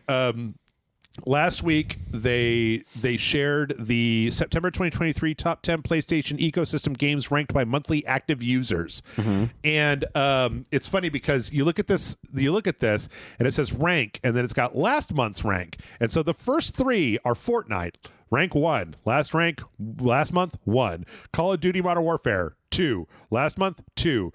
Grand Theft Auto 5, 3. Grand Theft Auto 5 still that high up? 3. And then number 4, Saints Row, rank 4. Last month's rank, 93. Jesus Christ. So they put Saints Row 2022 on the PlayStation Plus. Yeah. And like with a lot of games, it was just like a bunch of people downloaded it and they were like, oh, hey, you know, a fucking free game. Like, I'll try that out. And I honestly think that Saints Row game is pretty fun. So. Oh, man. Poor Deep Silver. Yep. It's not going to bring Deep Silver back from the dead, but sucks. But it was there. Well, at least their last game got enjoyed the way they wanted it to. Yeah. Mortal Kombat 1 came in at 10. It's not too bad. I think that is surprising. It's not too bad. It's lower than Saints Row. Oh, it's lower. Well, it was, it wasn't free. That's true. NBA 2K23, though, is in top 5. That's an interesting one. Yep. And then you got Apex, Minecraft, NBA 2K24, and then Call of Duty Black Ops Cold War, because there's always like 2 Call of Duties in the top 10. It's true. Because it's weird. I'm actually kind of strange to me that I don't see a Madden in there anywhere, because was there a new Madden this year? Wait, was there a new Madden this year? I don't remember if it came out yet. Is or there not? Oh, okay. I know there was supposed to be, because you talked about it. The idea of maybe they're doing it or not doing it. I don't know. Madden 24, Madden NFL 24. It would be Madden 24. November. No, that's a title update. No, it came out in August 15th. So then I guess people just aren't playing it at the moment. Yep. Disney Dreamlight had a big thing. They had a big kind of update. They announced a brand new expansion that's coming out called A Rift in Time. That's going to be a paid expansion where you're going to like an island where Jafar has fucked a bunch of stuff up, and then you're going to go and do the Disney Dreamlight thing where you put everything back together again in a very gentle way. Okay. And then you buy a bunch of chairs from Scrooge McDuck. As you do. This shows that they're also going to be adding in Gaston, Rapunzel, and Eve from WALL-E. No one microtransactions like Gaston. Yeah, so that's actually one of the other big pieces of news. That's literally how I found out about it, by the way. It was somebody memed that exactly. So yeah, one of the big announcements here was that Disney Dreamlight was one of those games where when it first came out, they had like early editions founders packs for like 30, 40, and $50. Because it was all free to play. No, after that. No. But the thing is that once it went into 1.0, it was supposed to be free to play. Oh. But it never did. I thought it did. Okay. No. But once it went into 1.0, this is one of the announcements. They announced that when it goes into 1.0, it is not going to be free to play. It is going to continue to be a $40, $50, and $60 game to purchase. That's interesting. But the big thing here is that, like, as with a lot of games that are going to end up being free to play, when the game was in its early access phase, when it was in its like quote unquote founders pack phase, you could buy cosmetic microtransactions because eventually the game was supposed to go free to play. But I think what they found out was that like people are buying the fuck out of this. Yeah, it turns out Disney adults are everywhere. Yeah. And that like we don't have to make this free to play. We can literally charge you for it and you'll still buy it because it turns out Disney Animal Crossing was a good idea and we should have realized that. Well, so yeah, like I said, Disney adults are a thing, and those people are whales for everything Disney. Yep. And I guarantee you, they were the main reason that happened. Yep. So yeah, they're literally going to have $40 for the base, $50 for the cozy edition, and $70 for the gold edition, and then the expansion is a paid expansion, so it's $30 for the expansion. Yeah. That's crazy. And the entire game is still full of cosmetic microtransactions. So some people are obviously very angry about this. Of course they are. Yeah, of course. The company said the game was going to go free to play, and then now they put out a statement saying like, nah, turns out nah. Just turns out nah. Yeah, no, bro. But on the other hand, turns out we're Scrooge McDuck all along. The only way that you can make your displeasure known is by not purchasing it, and that's probably not an option for a lot of the people that are playing the game. So yeah, they've already got the game. So yeah. Or, you know, we just talked about it with Bungie, man. If you just don't play it. But then on the other hand, I don't know, you get into a thing about, like, if you really like playing a game, or do you really going to try to kill it in order to register your displeasure? Well, that's the tricky thing about whenever somebody's like, well, just don't get it. It's like, yeah, but the issue is nowadays, if you don't get something, they just decide to be done with it. Right. Then they just take the servers offline. Yeah. They take the ball and they go home. Disney will kill a game. Disney will kill the fuck out of a game. They will kill everything. Yes. Before they ever just admit they were wrong about something. Fucking, I thought that the Disney Infinity was great. It was a great idea that they just mismanaged, and then they were like, well, we give up immediately, and then they fucking shut the whole thing down. Yeah. And I never got my goddamn Darkwing Duckwad. It didn't make enough money, but that was for a long time. That was like, actually, you know what? I'm willing to stake a claim here. I still think it was the best Avengers game I ever played was the Disney Infinity Avengers set. No, I can't blame you. The thing had a lot of fun. It was really fun, and I liked it more than the Square one. So I played a lot of the Square one, though, so... Yeah, you were the one. There were dozens of us, Jeff. Speaking of game development, we got the news that apparently, well, we got the lack of news that there is no news about the expansion for Elden Ring. Oh, okay. But apparently FromSoft, this is weird. This is the only time I've seen this in a long time. FromSoft is staffing up. FromSoft is adding a bunch more developers to their organization for multiple projects. Which we'll get that Metal Wolf Chaos 2 yet. You know what? Like, Elden Ring was a hell of a success. And Armored Core 6 wasn't like a knock it out of the park, but I feel like Armored Core 6 was more like what FromSoftware does, where they just put out a game and then like the hardcore fans all buy it, and then like there's some crossover to people who are like, you know what, I haven't played an Armored Core game, but I like those Souls games, and this one looks pretty good. Vati Vidya is telling me how cool it is. Let's give it a shot. It sold pretty well, which is good for them. Yeah, it wasn't the Titan, but it did have like one of their biggest Steam launch outside of Elden Ring. It probably sold what they thought Elden Ring would sell like, if that makes sense. Yes. So, you know, they're staffing up for more projects, Michael. That leads us to my favorite thing on this podcast, rampant speculation. Bloodborne for the PC? Anybody? No. Bloodborne 2? Dark Souls 4? They're making Elden Rings. Do you think that they... I mean, obviously, they're probably going to make an Elden Ring 2. Oh, probably, yeah, absolutely. I mean, Elden Ring 1 was like the most profitable game they've ever made. It sold a lot of stuff. I'm saying I want a new Shadow Tower. That's what I'm going to say. I think you're in the Metal Wolf Chaos. Yeah, I stand in the Metal Wolf Chaos. You stand for Metal Wolf Chaos. I stand for that. I say Shadow Tower. Richard. I actually say just... Can you guys give me the fucking DLC for Elden Ring already? God damn, that dude. would be nice, yeah. Wait for a while. Yeah, that was announced ages ago. It was like last year. And it was just that one picture. Yeah. But you know what? I do have to give them a certain amount of credit for not just teasing and then it ends up being like 2 years worth of development. That's they just true. like, well, it's gonna happen. And they're like, when? And then there was just silence. They're like, nope. We're not going to talk about it. A lot of game companies have done that. So but they've done that. They did that with Elden Ring. There was a long drought of Elden Ring with that story like 2 years ago, 3 years ago, where it was like Elden Ring fans are making up their own lore on Reddit. That was the fun thing. People were just making shit up. Yeah. So, but this is another piece. This is a VG247 article actually. Talks about how like we haven't heard anything for a long time. Armored Core 6 is out. The Game Awards are right around the corner. Oh shit! Yeah, and we do know that Jeff Keighley and FromSoftware have a pretty good relationship because Elden Ring's first gameplay was shown at the Summer Games Fest. To be fair, Jeff Keighley seems to have a good relationship with damn near everybody. Well, that's true. That's true. Except for Konami. So that's because he's a big good friend of Kojima, and that's that's a whole thing. Yeah. Let's see. We had talked about that. Remedy. So we had a period here where there was a lot of like kind of investor calls. Yeah, we've been getting a lot of the information for Remedy from their investor stuff. Yes, which is interesting. And yeah, it basically says right now we kind of got a status report for the three projects that we know that they're doing are Control 2, their multiplayer project, and then remakes of Max Payne 1 and 2. Yes. Which I was...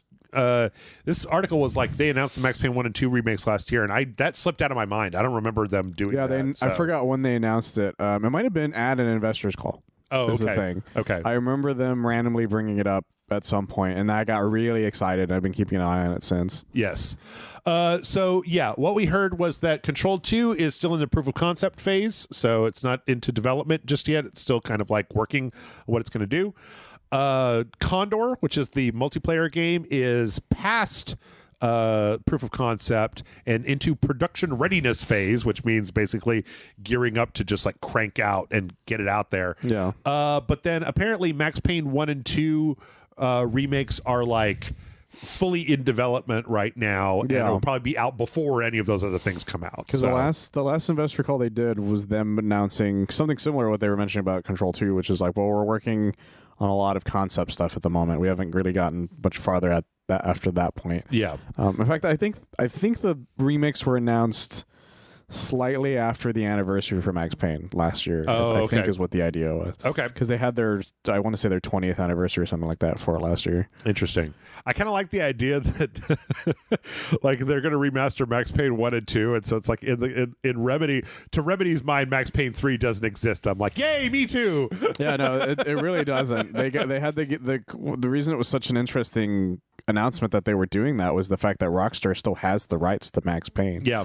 They were just able to get like a partnership with Rockstar to let them do this. I think Rockstar knows that like there is no upside to the news leaking that you refuse to let Remedy remake 1 and 2 in Northlight. Like, so I'm very excited for it because they're very ambitious with it, and I'm curious as to what they'll do with the models as well, especially for Max. Because Max has 3 different character models. Right. He has his original Sam Lake one. Uh-huh. The second one where they got a soap opera guy. I forgot who they got for the second one. Right. And then the third one is the actual voice actor as the model. Interesting. So I'm curious if they're gonna, if they're gonna uniform them all as the voice actor, or are they gonna make them look the way they did before? I mean, I'm gonna say right now, like Sam Lake has a character model.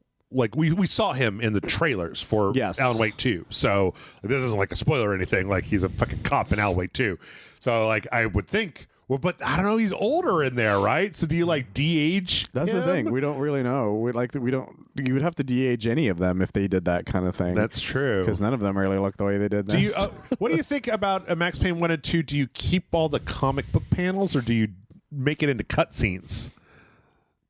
I like the comic book thing a lot purely because of the drugged out vision he has in part 1. Yeah. When he keeps getting the calls. Right. And he's like, Max, you're in a comic book. Right. Like, I love that because that's such a fun little thing. Like Metal Gear Solid 2 bullshit. Yeah. And that's what I love about Max Payne. But that's what makes it tricky. It's like you'll have to redraw all that stuff if you do a different, especially for the second one. I don't know.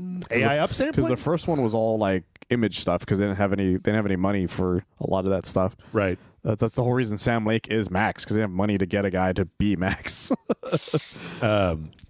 Interesting. So yeah, I'm interested to see what they do with that. We'll see what happens. Let's see. Sega apparently on one of their earnings call talked about how their quote unquote super game is coming along nicely. Sega has been making some weird fucking moves this past year. They got that Hollywood money and they've gone nuts. I don't know what this is. Here's some quotes. The entertainment contents business has set a long-term goal of becoming a leading global content provider.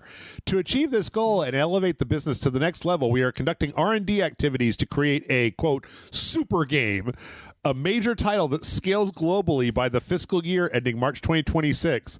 We are also making steady headway in development of the super game that we are seeking to create in the medium to long term. As the name implies, a super game involves the concept of a game that stands head and shoulders above normal games. The rumor right now is that it cost $800 million. Yep. Which is fucking crazy that Sega even has that kind of money. Yeah. And the only reason I know they kind of have that money is because they bought fucking the Angry Birds guys not that long ago. Is it just a full game of that weird like mobile game that they made where all of the Sega games are like hot anime girls? Is that what their super game is? Maybe $800 million worth of anime tits. Maybe it's Extreme Volleyball to Sega Edition or something. Yep. But Sonic is still, him. I mean, they canceled Hyenas. They needed the money. They had to put the money somewhere, right? That's true. Because they've made that. There was a news story, so I don't know if you have it, where they're like, we want Sonic to be such a big platformer that it rivals Mario again. It's like, look, guys, you guys have gone crazy. Yeah. Like it's like crazy like a fox, maybe. Who knows?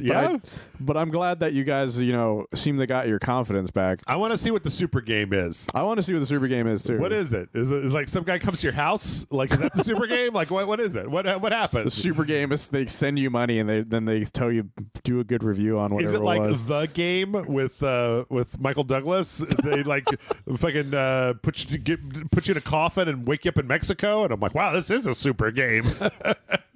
Yeah, I can't even fathom what it could be because Sega, they are such a strange company nowadays.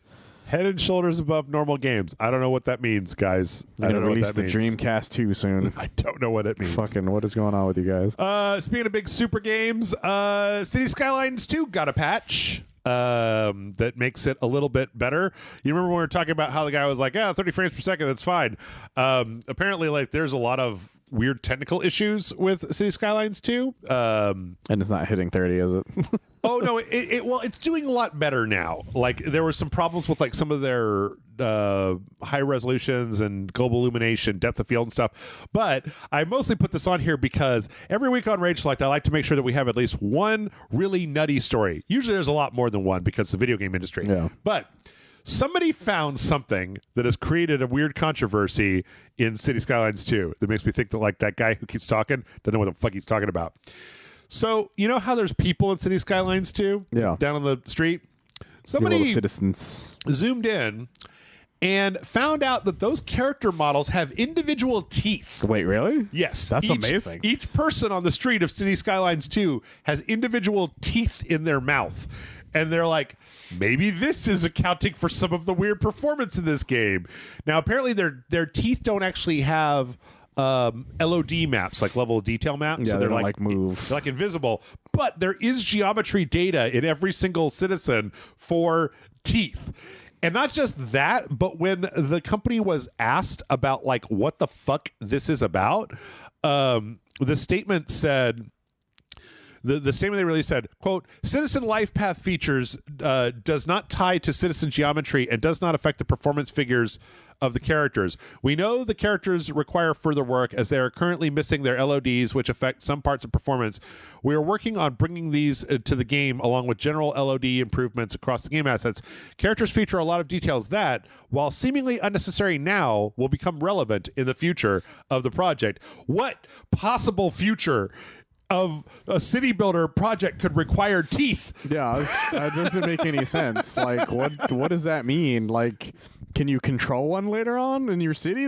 I'm confused. I don't know. Very confused. Unless you guys are making everything too, or you can keep zooming in and then you go into like the nanoparticles and stuff. Like, I don't know why you would need teeth on your. You just put a white rectangle in their mouth. Yeah, like from that distance, you don't need any level of detail. Yeah, it reminds me of a meme I saw where it's like modern games are all like, we designed this system where like food will decompose over like 40 years and you can't unopt out of it. It's 122 gigs, right? And it takes 12 gigs of RAM to work. Yeah, the like ball, what? Why do you need that? Your horse's balls get smaller in the snow. Yeah, like, why? Why do I care about something like that? The only way I would have ever known that is if somebody pointed it out to me, and it wasn't like I was playing the game. I was like, wait a minute, is this horse's balls getting what? I wasn't staring at their balls the whole time. Yeah. That wasn't my thought process, Gabe. Yeah. Likewise, I don't understand why you guys like. I would never need to see the teeth of a person in SimCity. Like it's like, because there's sometimes where you're like, that's very impressive. Which was like, for instance, was in Metal Gear Solid 2 with the ice cubes. Yep. In Metal Gear Solid 2 that they slowly melted over time. You're like, that's neat. But I also wonder why. Well, but the nice thing about Metal Gear Solid 2 Ice Cubes was that game ran at 60 frames per second on a PS2. That's true. Like, but that's what made it impressive right. back in the day. Yes. Where now people were just doing it for shits and giggles. But it takes up a lot of space. They'll become relevant in the future of the project. The guy said it. The teeth are necessary, Michael. Maybe there's a zombies option. They just start eating each other. This is why I'm starting not to believe. Like, this is why I start to get a little bit bugged out when people are like, "Yeah, we released our game. It only runs at 30 frames per second, and it even kind of sucks." And I'm like, why? Like, I loaded up, I'm stepping on my later toes, but they came out with a DLC for Dead Island 2, and I reinstalled Dead Island 2 in... Shit, that did come out this year, didn't it? Yeah. It was April, man. Like, it wasn't even January. That was a game I was like, I'll just try this later, and they just never did. Yep, it's so good. So I reinstalled it, and I forgot it was like, oh yeah, this game looks great, and it runs like a dream, and it runs in 4K, and it looks nice, and like, all the zombies come apart, and Dambuster did a super fucking good job at this. Why does this game run like garbage? Why are there teeth in the fucking people on the street? What is wrong with you? Yeah, that doesn't make any sense. I know it's not a one-to-one comparison, but still. No, yeah. like why is that a thing? Like, where did you get those models so that they needed to have teeth? I don't know. Yeah. I feel like they got those models from somewhere. Why? Why do they have teeth? Yeah, they're all individual teeth. The individual teeth. It's kind of freaky. So... Yeah, and the zoom in is so far away that you would never even notice they had that. It's fucking insane. You wouldn't notice if they had faces. No, yeah. That's like, exactly what are you talking about? Yeah. Like, it doesn't make any sense that you would need something like this. Yeah. Unless there's a story mode later. I don't know. It's possible. Hey, it's going to become important in the future, Michael. You got to trust him. You got to trust that guy who says that 30 frames per second is all you need to play a city builder game. Let's see. Speaking of updates, Baldur's Gate 3 got a big new update. A bunch of new tweaks, new fixes, etc., etc. That's good to hear. That 3 months. It's been 3 months since Baldur's Gate 3 came out, and that this one has a whole big new chunk of patches. Some of the big things are you can now customize your hirelings. Like, if you hire people from Withers. There's a guy in the circus that will build a statue of your character, and now apparently the devs have found that you can tell him whether you want your statue to be like clothed or totally naked, just with your junk hanging out. Good for you guys. So, along with a whole bunch of other stuff, there's like some colorblind, visually impairment options. But the biggest thing, the reason that I wanted to talk about this is because this update has further adjusted the romance options. Yeah. So, when the game launched, everybody it was so funny. The game launched and everybody, all the NPCs are trying to fuck you almost right away. Pretty much, and yeah. it turns out that was a bug. Their threshold for when they went to romance was too low, and so they started raising them. And like the console versions, it's already baked in. But there was still one character in the game, and it was Lae'zel, the Get the Yankee, who who was like just good to go. In fact, if you don't hardly do anything, the first time there's a kind of a checkpoint in the game, and the first time you do a thing, she walks up to you and she's just like, you, me, let's go right now. And you're like, I've talked to you for like 1 minute. That's amazing. But I actually looked this up. There was a speedrun category for Baldur's Gate 3 that was called % sex. And it was like, how fast can you get to boning? And the thing is that people had figured out a way to buff your character to make their jump distance so far that they could jump like from the beginning of the nautiloid almost all the way to the end of the nautiloid, and then you could jump past everybody in there. And once you got to the thing, you could jump into the settlement, bypassing all combat, and you would walk up to this one guy and be mean to him. And then you would go to camp, and then you come out of camp, and you go back into camp, and then boom, sex. And it was 2 minutes. I watched the speed run. It was 1:59:56. Jesus Christ. To get from 0 to having sex with Lae'zel, no longer possible because of this patch. That's amazing. Good for you. That's so fucking funny. I'm really torn because on the one hand, it's like I really do want games to be nice and polished. On the other hand, big ass RPGs like this, I love the shit that people are able to figure out how to do, how to break the game. Oh, 100%. Like I saw a video, I think I didn't show it last week because we ran out of time, or I might have just cut it before we even got it. But it was somebody who'd figured out how to stack speed buffs, so many speed buffs to the point where like they were standing at the beginning of Baldur's Gate and they went into turn-based combat and their movement speed was so far that they could literally go to like the next map and then like further into that map before it finally got done. Like it was like 800 meters worth of like run speed per turn. Like that's fucking amazing. So yeah, Baldur's Gate 3 people are crazy. Yeah, and I can't like when the people found out how to speed run beat the game essentially by essentially nuking with a person's body or something like that. It's Gale has like a thing that if you do it the right way, you can trigger this explosion. That's a bad ending, but it is an ending. So that's I just find it amazing. Yep. But speaking of sexy sex, Robocop. This is just a PSA. I'm taking this from a Polygon article. Michael kind of mentioned this a little bit before. It came out of nowhere for me. So, hey, it turns out that if you shoot somebody in the dick in Robocop, they programmed in like the same movement that the guy who gets shot in the dick in the movie does when he falls over, and there's an achievement for it. But as this article pointed out, if you're playing Robocop this weekend, you should adjust your aiming from head to dick because at a certain point, even early on in the game, the enemies start wearing these face shields, these like welder masks that take like 5 shots to pop off. I just punch them usually. But you can shoot them in the dick and they go right down. Yep. And that, then of course this same article was like, so it basically turned my gameplay into this, and it was our RoboCop remake scene where he's shooting all the guys in the dick over and over and over and over and over again. I posted the link to that in the Discord, by the way, if you guys haven't seen it. It's amazing. It's great. It's amazing. Like I said, there's a lot of those remakes, but that one specifically, it holds a special place in my heart. I was laughing, and then I fully lost it at the end when he goes to get in the car, and it's got the little like ding, ding, ding with his door open, and he's just taking a long time to get into the car. That part gets me every fucking time because it's the best well-made part of the entire remake. Yep. And it's like insane as shit. Yep. And like it's the part everyone remembers, that everyone that I've ever talked to have seen it, like kind of thing. Yep. I also watched the one where they're chasing after Clarence.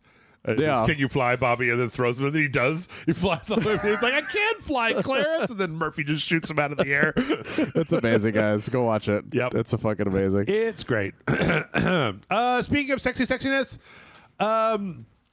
Capcom apparently is not a fan of mods. They're not now. Not now. You fucked it for all for us with that one tournament. Yep. Good guy. So for anybody who doesn't remember, it turns out that like a little while back, there was a tournament. There was a Street Fighter 6 tournament where one of the people that joined in was using a new Chun-Li mod that they didn't turn off. No, it turns out it was one, because this is the funny thing about it, is that everybody kept trying to blame the player, but that's not how it works. Oh, it was the machine. It was the machine itself that's being used for the tournament, which was owned by one of the tournament people. Oh, and because he kept trying to blame it on the players, like it's the player, and everybody's like, that's not how it works. Right. You did this, you stupid idiot. That's good. So yeah, now Konami or Capcom put out a whole thing where they're basically like, we consider all mods to be like hacking. Like no, we consider all mods now to be like bad. Now you have fucked up. Yeah. Because now you have fucked up. Well, you know what? What was the thing they talked about? There was one of the quotes where they're just like, yes, you know, it's like the equivalent of cheating or something is what it said. Let's see. Yeah, the majority of mods can have a positive impact on the game. Some mods, however, can be detrimental to the company, both in terms of reputational damage and in terms of workload. The workload argument is so stupid. The workload one doesn't make any sense about it, and it was like, what if somebody installs a mod and then it breaks their game, and then they have to get in touch with technical support, and then they have to waste a bunch of people's time by doing a mod? It's like, okay, first off, who the fuck is getting in touch with? Does Capcom have technical support when Resident Evil doesn't load up? Do you call Capcom and go, Capcom, what's wrong with your PlayStation game? Like, I installed the Leon Kennedy thong mod and now the game won't launch. Yeah, if you're installing mods, you know full well you weren't going to contact the company directly. Yes. That's not how mods work. And then here's another quote. There are a number of mods that are offensive to public order and morals. When these are disseminated, the image of the product is tarnished and branding is affected. It's like, okay, guys, come on.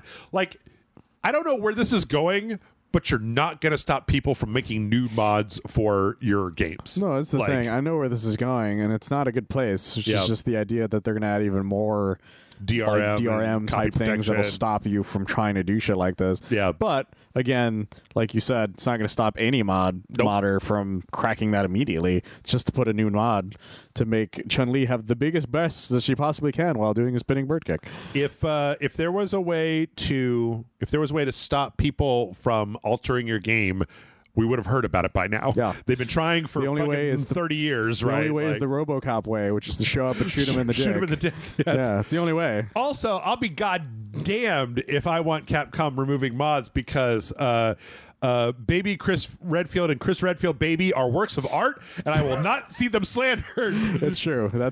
There's so many great mods that are just perfection, like when they added X Gonna Give It To You as the song for when Mr. X shows up. Comes in, yep. Oh my god, just magic. Lady Dimitrescu in Mom Jeans was a good one too. Also changing the knife into a fly swatter. Yep. That's a fun one. Good stuff. A lot of fun ones, good guys. Stuff. Thomas Tank Engine everywhere.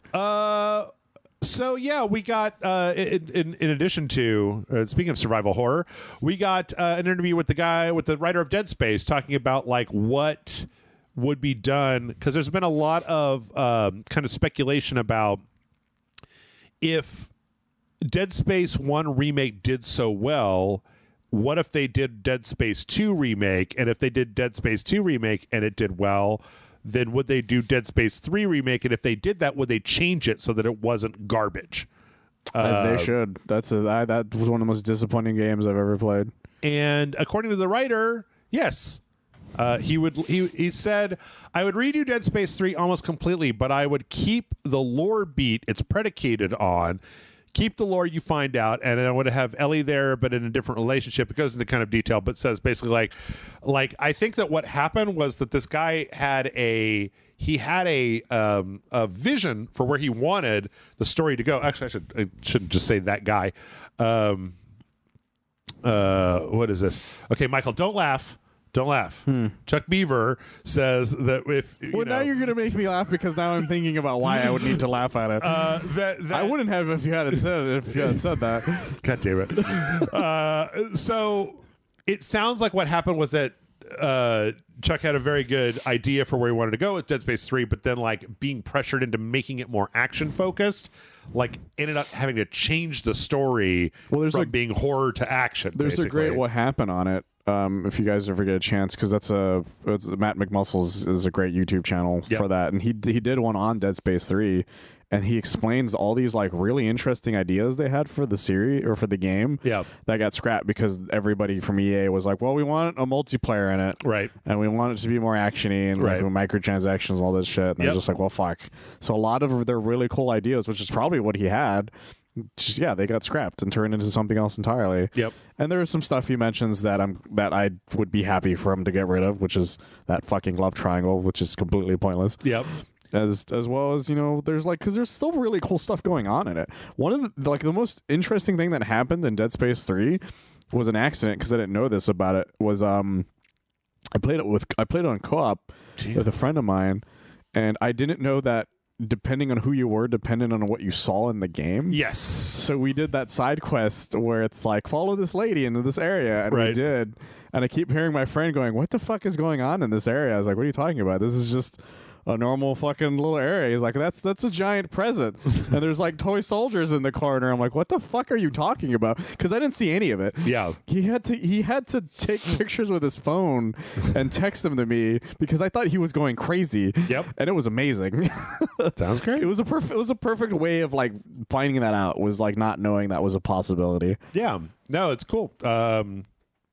Also, the way that quest ends was fucking amazing.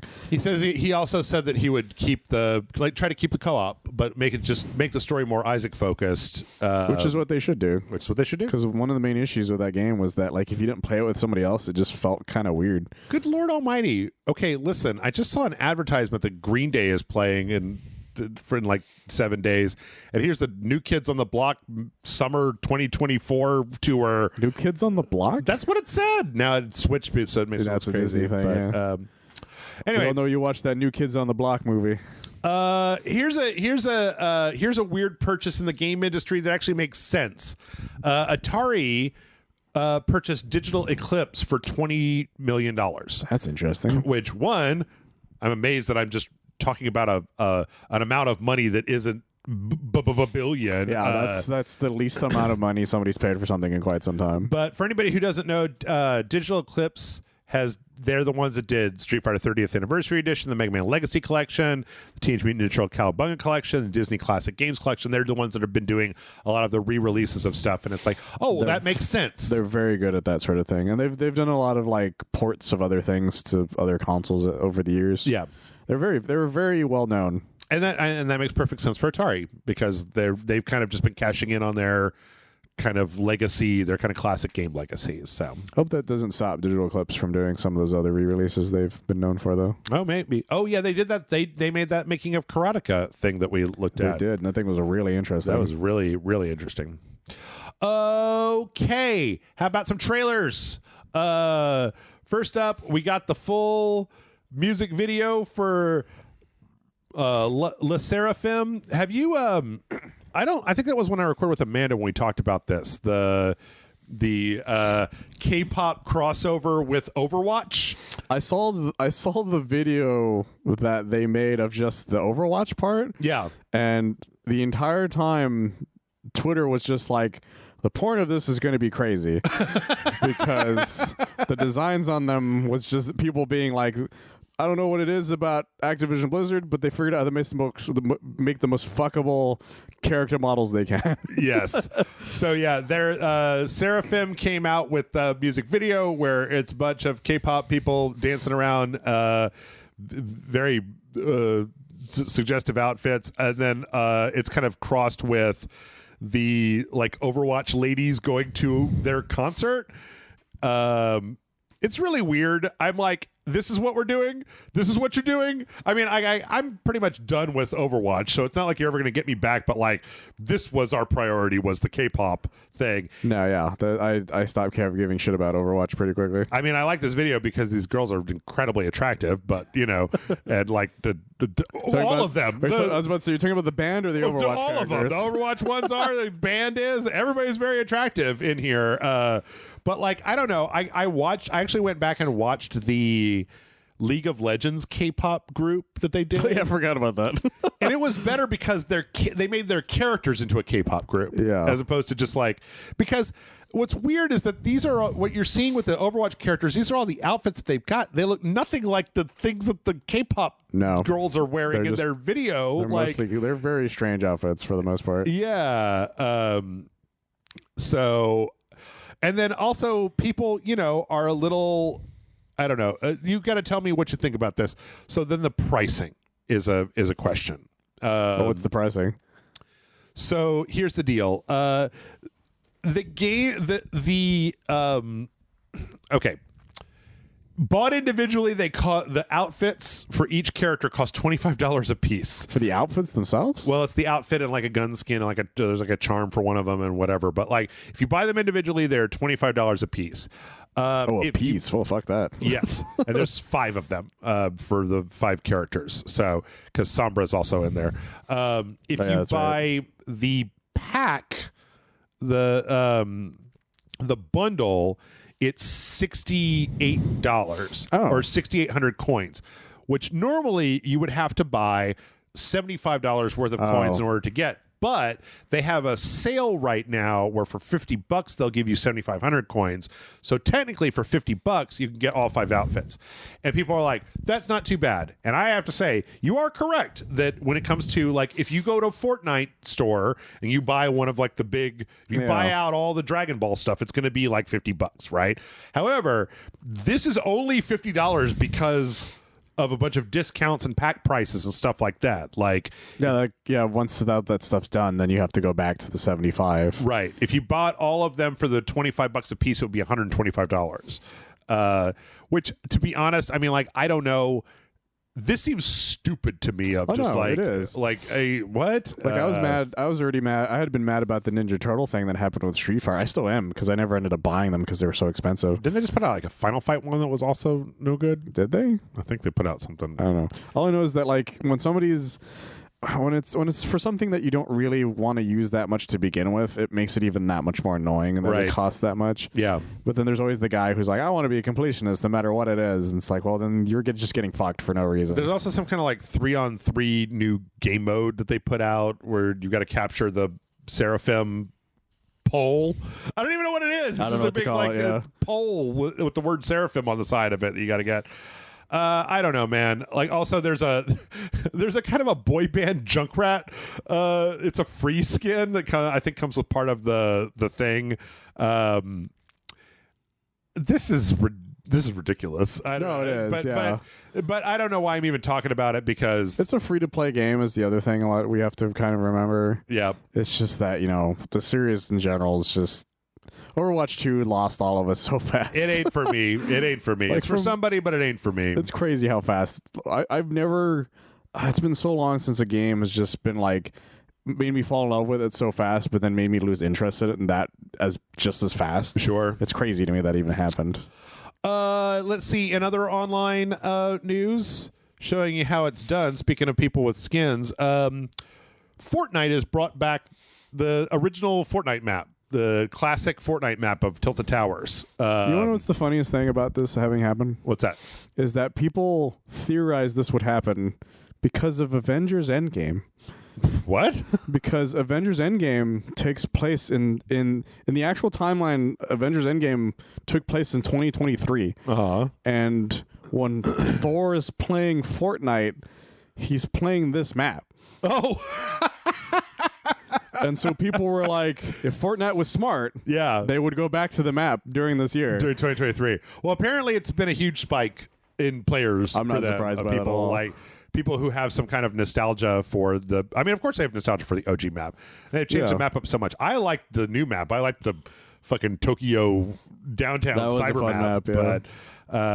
But yeah, that's out now. Go check it out.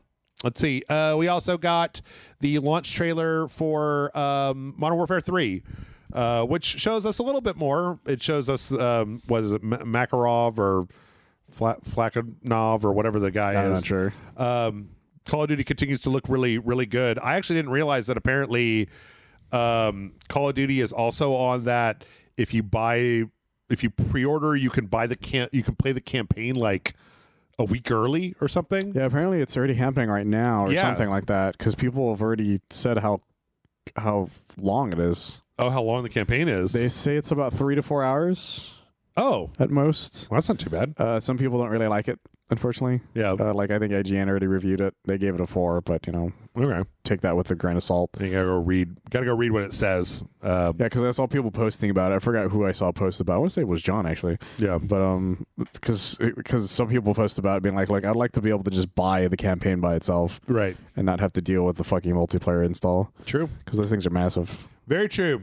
I'll probably end up checking it out at some point just because of play everything that comes out. But I don't know if it's only 3 to 4 hours. I might actually finish it. Like I sort of get to the point where it's like, oh, these Call of Duty games are like 18 hours long, and I'm like, ugh, God, no. Yeah, they said it's pretty short apparently. So, let's see. From there, we got the Omni-Man gameplay trailer. God, this trailer is so fucking cool, guys. Man, that fatality is fucking brutal. It's funny because Omni-Man is basically just, he's just bad Superman, right? So it's not like his moves are very flashy. It's mostly just him beating people. Yeah, he's just like very precisely gonna beat a person to death. Yeah, and it's amazing. I can't really tell. He just seems like really powerful. Like as opposed to having it specific like moves. Yeah, because he's got this like really cool like counter dodge that if you do it, he just like dodges stuff. He's kind of he's like a teleporter, except he's just moving like super fast. And it's fucking. And I love that J.K. Simmons is Omni-Man for it as well. Yeah, because that really goes a long way for his character. Yeah, and he just looks fantastic. Is his was one of his moves when was punching him that's his X-ray. Oh, okay, that's his X-rays when he was punching him he's beating him up. Yeah, because he smacks him on the ground and just starts doing the beat up. I kind of wish that with his suit that they would have done like a blood effect, where like the more he punched people, the bloodier he became. Because that would be cool. I feel like that's kind of part of the Amazon series that. But yeah, I'm glad that my prediction came true because I predicted that they were going to do the subway car. No, we both predicted it because I did it as a joke, and then you predicted it as it actually happening. Yeah, and then when I like actually seeing it happen in this trailer makes it so much worse than I expected because they actually add all the like horrifying shrieks of the people on the subway train. Right. You're like, oh fuck, that is so gross. It's also, the only time we saw that before was in an animated, right? As opposed to like here where there's kind of semi-realistic looking stuff, and it's just fucking woo. It's fucking brutal. It's fantastic. It is. I can't help and just damn man, it's so fucking cool. Everything he does is just like a reference to something that's happened in the show at this point. Yeah, it's just fucking God. I love Omni-Man so much. We also got Victor Chevalier reveal for Tekken 8. This is an interesting one because Tekken fans are very divided on this guy, and I don't know why. Really? Nobody knows why. I think he looks rad. He's being voiced by Vincent Gallo from Ocean's 12. You were the irritating guy from Ocean's 12. Yeah, because it's really funny because people were like, I think he's too anime. I'm like, are you serious? Like, you think a guy in Tekken is too anime? This is Tekken. This is the stupidest thing I've ever heard. It's anybody ever say. It's you what? So it's weird that people are divided on the guy. I think he's fucking cool as shit. I think he looks great. I was like, this makes me more excited to play Tekken. Like, I love this guy. He's got a Bluetooth headset and a sword, a fucking Jetstream Sam katana, and like he looks great. I think he looks fantastic. People forget that Tekken has always been fucking anime as fuck. Oh, it is redonkulous. It's got 4 demons and like a bunch of robots and like. Don't even get me started on fucking that guy with the hair. Oh, Paul? Yeah, Paul's hair is just, no human hair could do that. No. Yeah, there's no way. I mean, come on. If Nina is in this game, then this guy could be in this game. I don't know. I love how over-designed and crazy he is. He looks great. Tekken 8 looks like it continues to shape up to look like a great time. And he, what's his backstory? He trained, Mirage? Is that? I think so. I can't rember there's one of the plot scenes where was. That guy. Yeah, the blade guy. Raven, not Mirage. That's some kind of fucking G.I. Joe name. So, Anyway, yeah, everyone is just like, that's just Wesley Snipes. Looks great. Hey, Jujutsu Kaisen got another trailer full of guys. Oh yeah, I forgot that was happening. So, yep, Jujutsu Kaisen Curse Clash has Aoi, the best dude, Toto, the best dude of all time. I fucking love it. He's got his boogie woogie power where he claps his hands and switches places with people. So, man, just seeing that season 1 where he just uses that and it's fucking crazy. The only thing I don't like about these is that all these trailers have their English voice actors, and I'm like, eh. Yeah, and that's the interesting thing is they actually did a dub for it. Yeah, Hanami and what is this, Jogo? Jogo, the two cursed spirits, the volcano head guy and the tree spirit, which look pretty cool.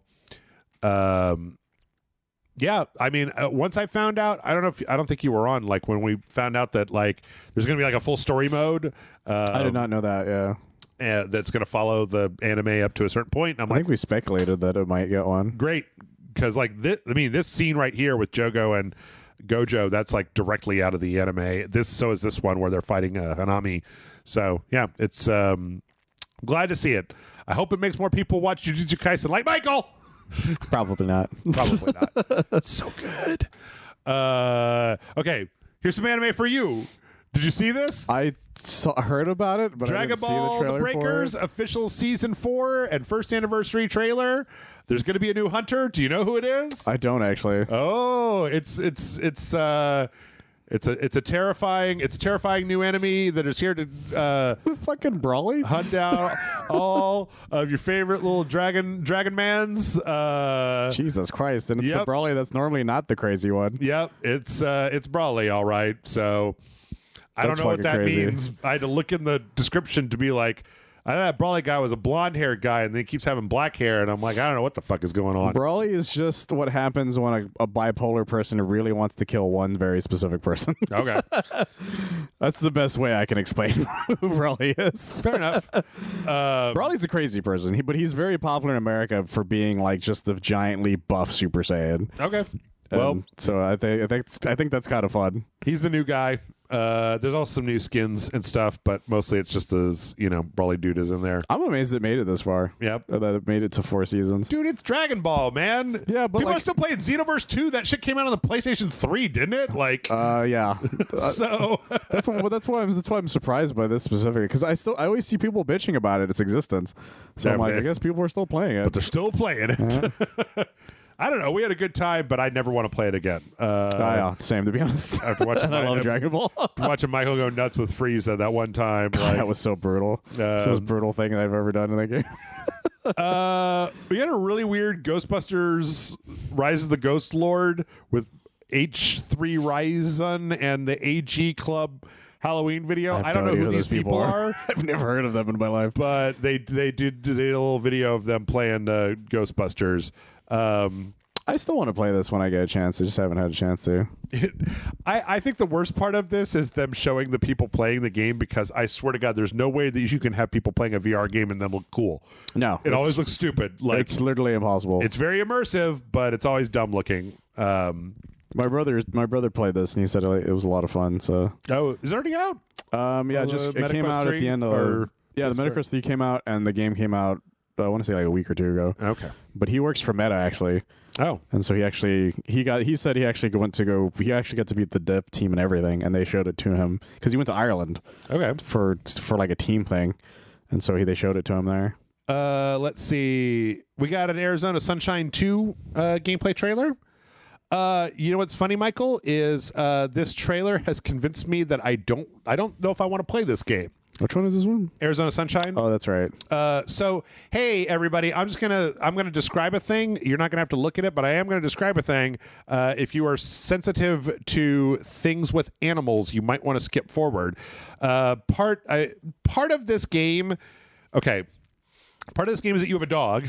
You interact with the dog. Like you could throw the ball for the dog can help you in combat, etc., etc. Over the course of this, they talk about like finding the person who was like the patient zero for the virus. But there is one part where your dog is all fucked up in like on a hospital bed, and apparently like you are gonna have to, I don't know, pull shrapnel or something out of like a fucked up dog. And I'm like, I don't want to do that. I don't want to do that, man. That's fair. Like That's fair.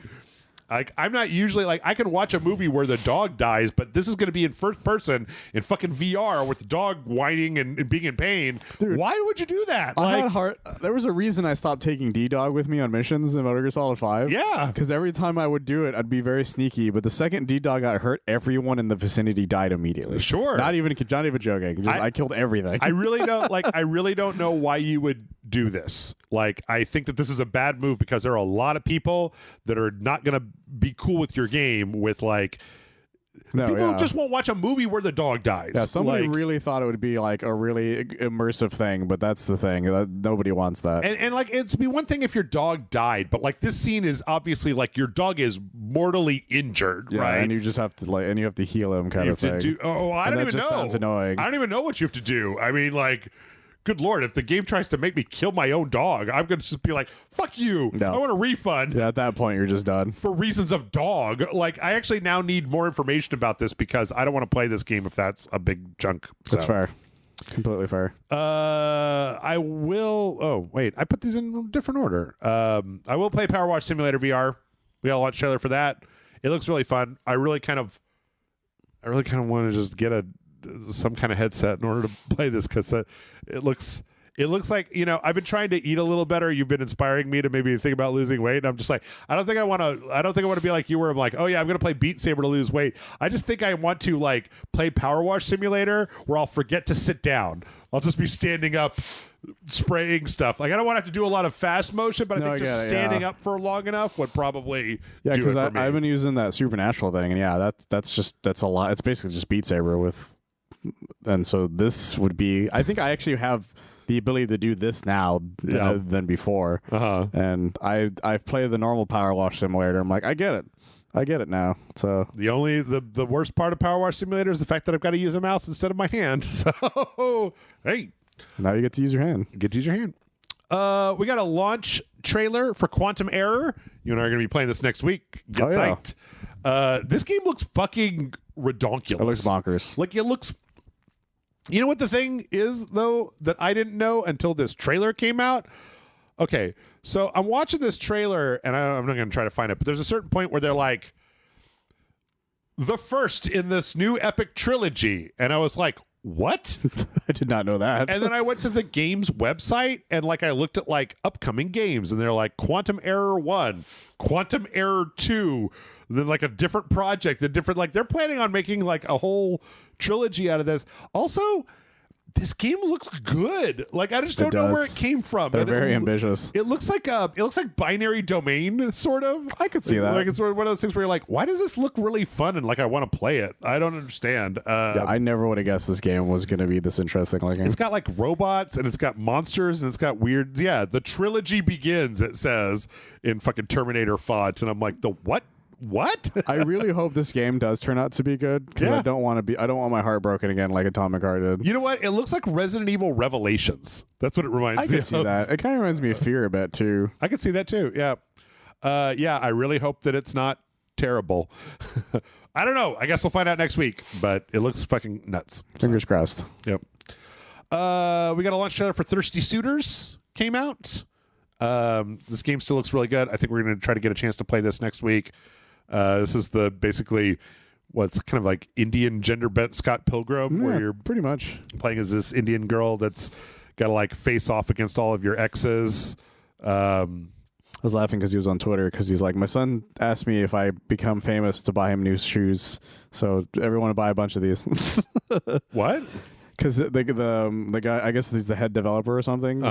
He was on Twitter being like, if you guys buy a bunch of these, I can buy my son a new pair of kicks. Okay. Because he asked me to buy him new pairs of kicks if I become rich from this. Hey, you know what? We should say this. Remember how I was talking about how the animations didn't look very good when we first saw this? Yeah. They're looking better.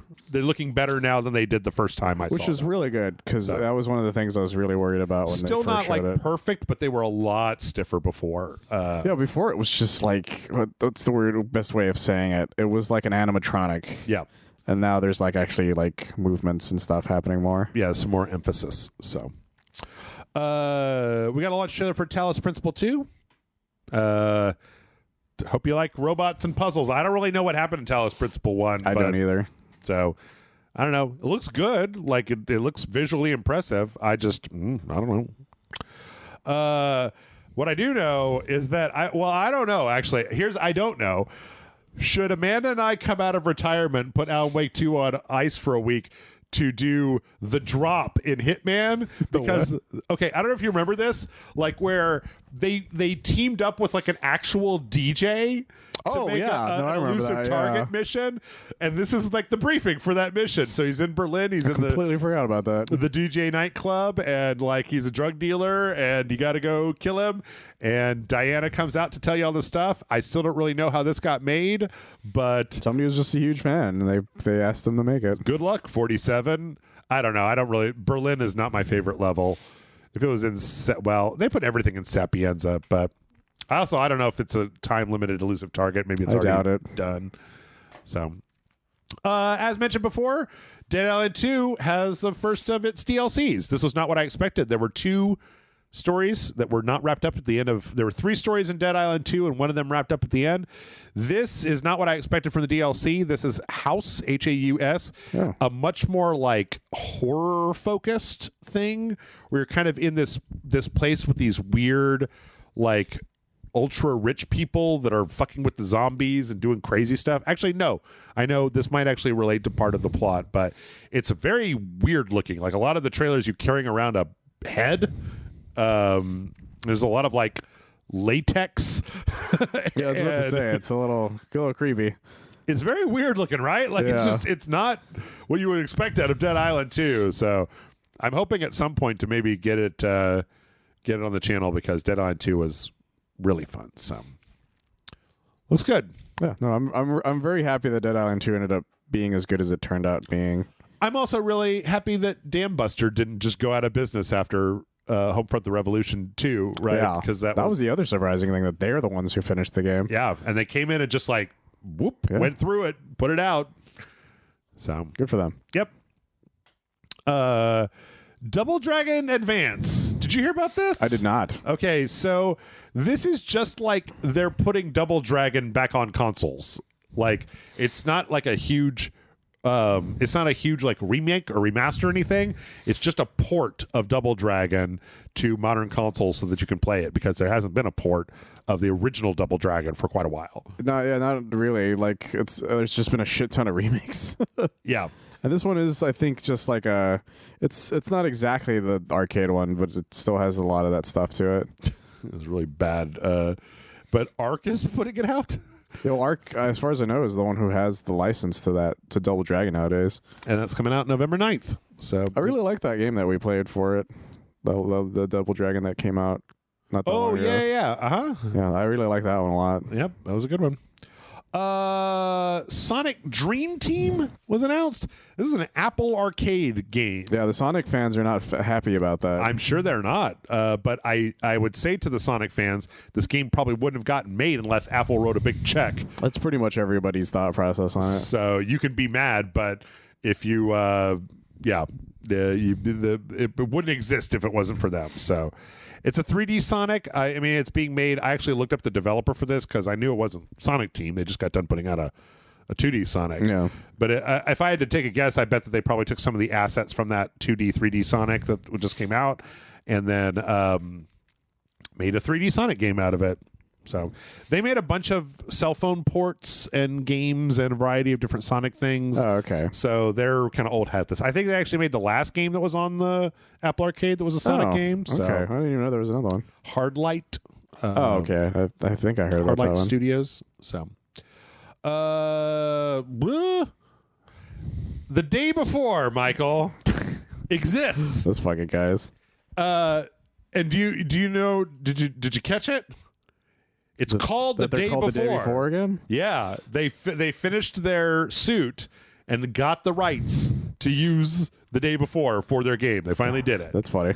They put out a full gameplay overview along with the release date. It's going into early access in December, I believe. And it looks really boring and dull. It's an open world MMO. It's basically like State of Decay. Yeah, I was about to say. An MMO. The MMO. You have to go and get supplies, and then you bring them back, and then you get points, and then you can use those points to buy show there's like a whole like, oh, you can buy a house and put furniture in it and decorate it. You can buy cosmetics and food and guns and ammo and stuff, and everybody seems remarkably at ease in the apocalypse. Also, it just kind of looks bad. It doesn't look great. Looks just medium. Like it's people in the gym. Yep. At least there's cars, I guess. I don't know. This I'm not very interested in this whole thing. I was more interested in the behind the scenes debacle than it was the game itself. I was actually more interested in it. I was semi-interested in it, but then one part of this that, because you haven't seen this, is that they were talking about, yes, but be careful because you can get killed by zombies or other players could also jack you. And I'm like, nope, I'm not playing Rust, man. So fucking tired of that sort of game. Not playing Rust. I don't know. I would never understand the people who have the time for that sort of thing. Yeah. Let's see. Remnant 2 is getting a DLC called The Awakened King. That looks pretty good. It's going to take place kind of in the there's one land where the one that looks like Bloodborne on the streets, but then it's like a fairy kingdom and a castle. And part of that whole thing is that the king is missing. And so this is going to be about this mad king that kind of shows back up. So okay, it's good because Remnant 2 was great. I really liked it a lot, and having more Remnant 2 is cool. Even though I think that there's a lot of people probably need to be told directly that like if you replay a level in Remnant 2, it could just be a completely different map than anything you've ever seen before. So like a different map, interesting thing about them with different storylines to the map. Yeah. So good for Remnant taking off. Yep.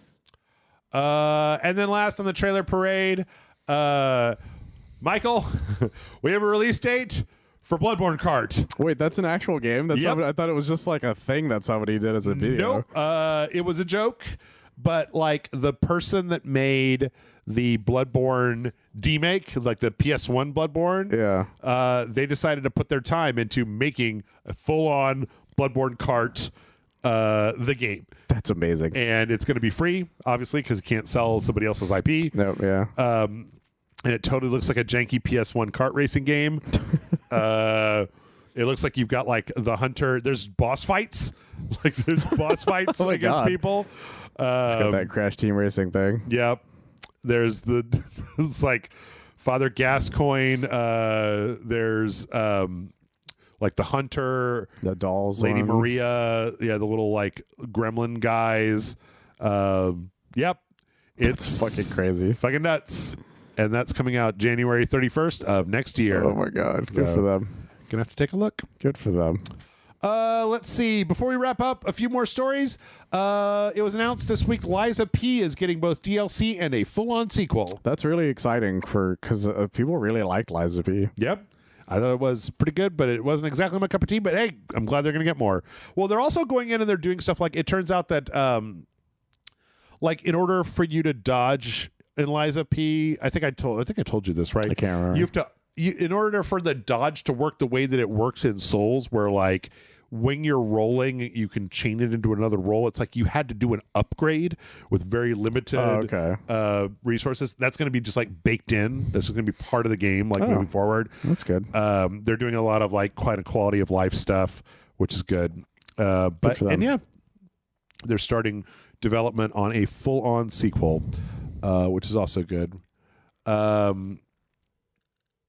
You know what? I'm going to move this one up because it's similar.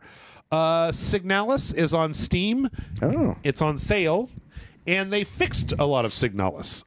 So I actually just got done listening to the Bonfireside Chat guys talk about, or the Watch Out for Fireballs guys talking about Signalis. Everybody likes Signalis. Somebody in the comments was like, Jeff hasn't even played Signalis. I played a little bit. I just never kept playing it. But one of the things that was a big problem was that Signalis had a very specific inventory limit of 6 items. Yeah, I remember that. We did a Patreon or something on it, didn't we? I thought I did that with Tessa, but maybe I did it with you. We did do one, if I remember correctly. Well, and so one of the problems I think it was Signalis. I can't remember. Was that you had these items like your flashlight that you just couldn't do without, that you would never unequip. Yeah. And so it was like, well, you really only have like 5 slots. And then there's a second thing that you get later on in the game that like you really don't ever want to be without. So now you're down to like 4 slots, and then you come up to the place where it's like, well, do I drop ammo or like not pick up this quest item? Yeah. So one of the things that Signalis did was, one, it made things like your flashlight and what's the other thing? The gun, I assume. It's not the gun. It's a different thing. It's like a camera eye that you get. Are now just like, they don't count. They don't count towards your flashlight and camera tool. Yeah, they're both just like, they don't take up any room. You're always going to have them on you. You got 6 slots in addition to that.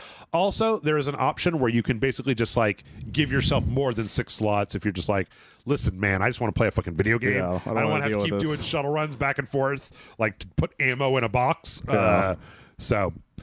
Which is the great. reason we don't do this anymore, guys. Yeah. Which is Homage great. or not, I don't want to deal with this shit anymore. True. Let's see. Skull and Bones. Delayed again, Michael. Michael, I swear. Skull and Bones. I swear it's a tax scheme. Delayed again. Supposed to come out later this year. It was moved into early next year. It was then moved into mid next year. It is now late. It's now Q1 of Q4 of 2024, which, as you remember, goes from like December to March. Yeah. So it's probably going to be in 2025. That's what the fuck, man. I don't even fucking. There's no way this game's going to be profitable. It's not a thing. There's no fucking way. It's not a fucking thing. So, Deltarune's next 2 chapters are coming very soon. I almost forgot about that thing. Yeah. Well, the first one came out in 2018. I think the second one came out in 2021. Oh, yeah. Toby Fox says that episode 3 and 4 are both almost done, and they're going to be released pretty much back to back. Cool. Having not played Deltarune, I don't know. I didn't even play fucking Undertale, so... I played the first Deltarune. I really liked Undertale a lot, though, but I played it way after the fact. Yeah. So I already knew all the surprises and stuff. So, yeah, but coming out soon. Michael, you'll never guess what game that you love more than anything has Halloween DLC. Your favorite game of 2023. Dig deep. Think. God, there's too many games this year. Think, Michael. Is it a Spider-Man game? Is it a Spider-Man game? Wouldn't you already know if it was a Spider-Man game? The problem is there's a lot of really good games in 2023 that I haven't made up my mind yet. It is Crime Boss Rocky City. Oh, shit. Here's the thing. Yeah. I somehow forgot that was this year. Yep. Because time is a construct. Yep. It's like one of the stupidest DLCs. It's actually like a bunch of other stuff, but basically they just put like jack-o'-lanterns on the head of all the bad guys. Oh, my God. Then there's like some kind of weird slasher that will show up in some maps, like a big slasher guy. They also added a few new levels and some stealth elements, and they keep working on it. I don't know how this thing is funded. I don't know how they're not out of business. I can't believe this is still a real game. Like, how is this still a thing? Yep. How did it even come out to begin with? I don't know. I think it might be. You know what? It's better stealth is one of the things. Yep, better stealth. Oh my God. I'm thinking about it right now, Michael, and I'm wondering. This is because I'm listening to this audiobook about crypto, like this big audiobook about crypto. Uh-huh. What do you think about like some developer? They paid out like and signed a bunch of contracts with all of these celebrities in like crypto, and then crypto crashed, but they were still obligated to go through with all of the stuff. Because I was thinking about like that book was reminding me about how when like crypto was like really booming, the South Park joke where they're drinking the pee, right? Where like they were hiring celebrities all over the place who obviously didn't know what the fuck they were doing. Yeah. And that like they're all getting sued last I checked. Michael Madsen, they were just like, oh, we'll pay you in fucking Rocket coin or something. But that there was some kind of contract that got signed that even though that whole thing disappeared, like, because this. So, Jeff, the only problem with your argument is I feel like I could hire Michael Madsen for a beer because he's in everything. Michael Madsen just does whatever he wants. Maybe. Well, everybody else, I could see that happening. Or too. maybe they did all of their voice acting during that time period, and then it just took the developers a long time. Because you know what? If somebody was to tell me that Crime Boss Rocky City was supposed to have NFTs in it, I would believe you. Oh, absolutely. I would believe the hell out of you. I would have absolutely believed that was a real thing. What if it was the gang members? The randomized gang members were supposed to be NFTs. I actually wouldn't be surprised if that was the case. I would not be. And then the profits from those NFTs were then supposed to pay the voice actors. Because think of the people that they got. They got a lot of really weird people. But it's a very weird lineup. But you're like Michael Rooker, Chuck Norris, Danny Glover, fucking what's her face? Michelle Pfeiffer. No, it was Vicky Vale, I think. Forgot it. Bassinger. Yeah. Kim Bassinger. How do you say Basinger? Bassinger. I can see all of those people getting worked over by an NFT pitch. Vanilla Ice.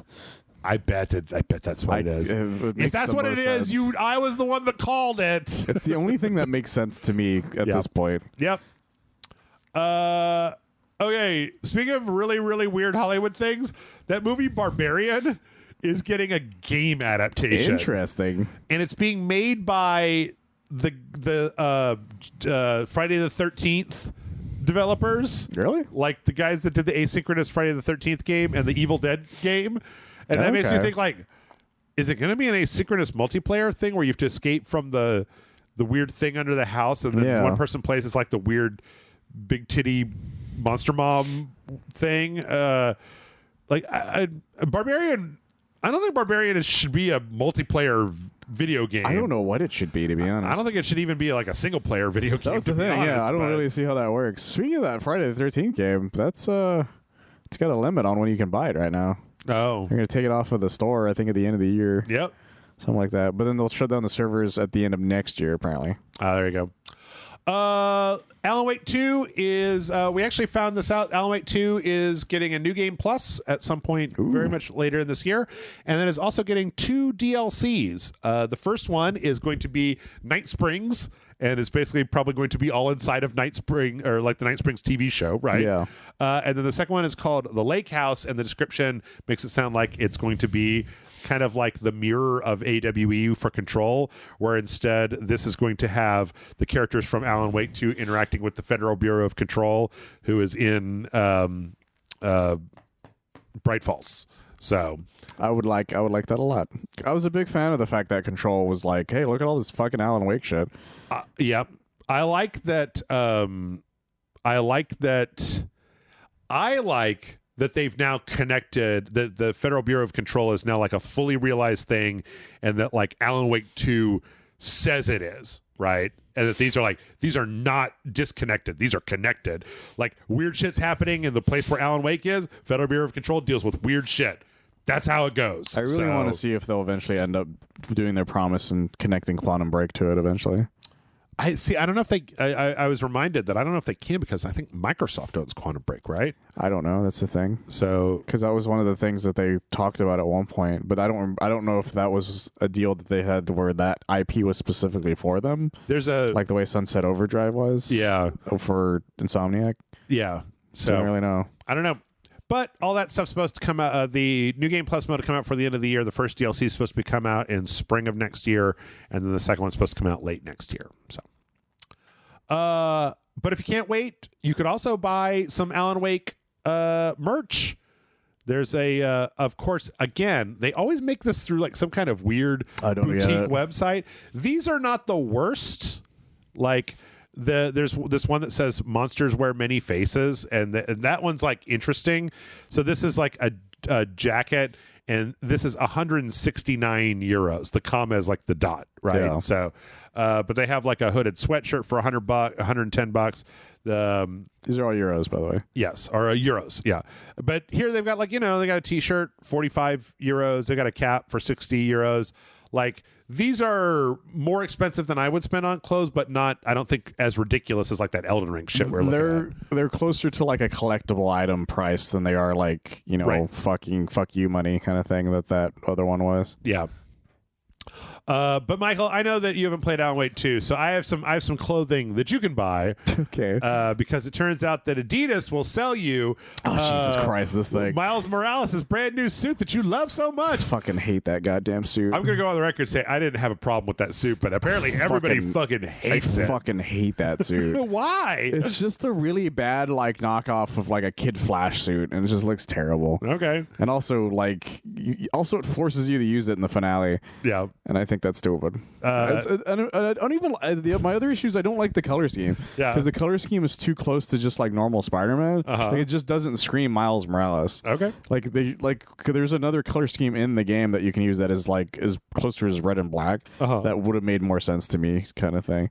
Like I don't know, like it's just stupid. And the fact that it turned out to just be a giant Adidas ad at this point.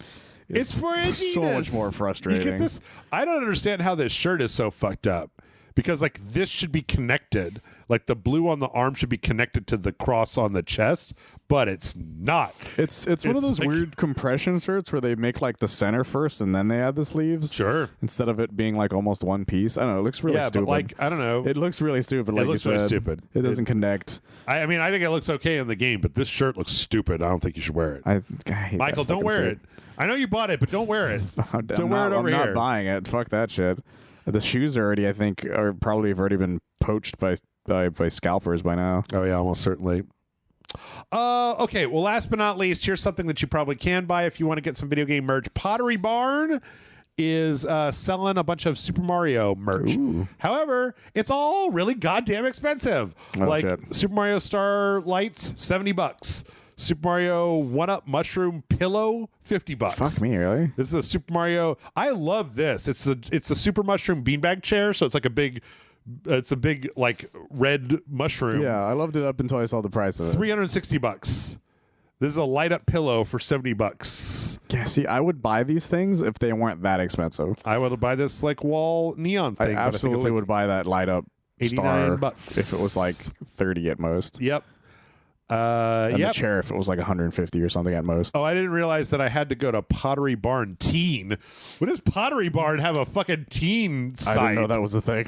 That's weird. It's the teen section. I don't know anything. It's like a clock, though. How much is the clock? That would be $50. Oh, that's actually not terrible for something that. The worst thing. If I've it ever lights seen in up, the world. that's actually not bad. Yeah, especially since it's licensed. Yeah, The new throw is like $100 though. Glow in the dark water bottle. Glow in the dark cold pack lunchbox. Is 200 too much for the LED mushroom? What are your thoughts on that? This? Yeah. Yes. Yes. Because it's not actual neon. It's just plastic LEDs. That's true. Like it costs like 1 cent to make that thing. So. Yeah, I guess that's true. Anyway, but you know me. I don't want stuff. I don't like stuff. Yeah, you're not known for stuff. Not my thing. And that is all. I like stuff. We're done. Michael, tell them where they can find you. Oh my God, I'm done. You can find me at oneofus.net. We do a lot of movie and television reviews. I'm supposed to be watching Taika Waititi's new movie next week. You need to watch that Five Nights at Freddy's movie so we can yell about it on this podcast. I don't think I should. You should do it. Oneofus.net. You said it, right? Yes. Okay. I'm sorry. I'm very tired right now. All right. That's the whole thing. I thought it was going to be 2 hours. 2.5 hours. Just 2.5 hours. Can't do it. Can't get it under 2.5 hours. I need a producer. It's because I laughed about booty for like 10 minutes. If you had just cut out all that booty laugh and we would have been done on time. I blame Michael.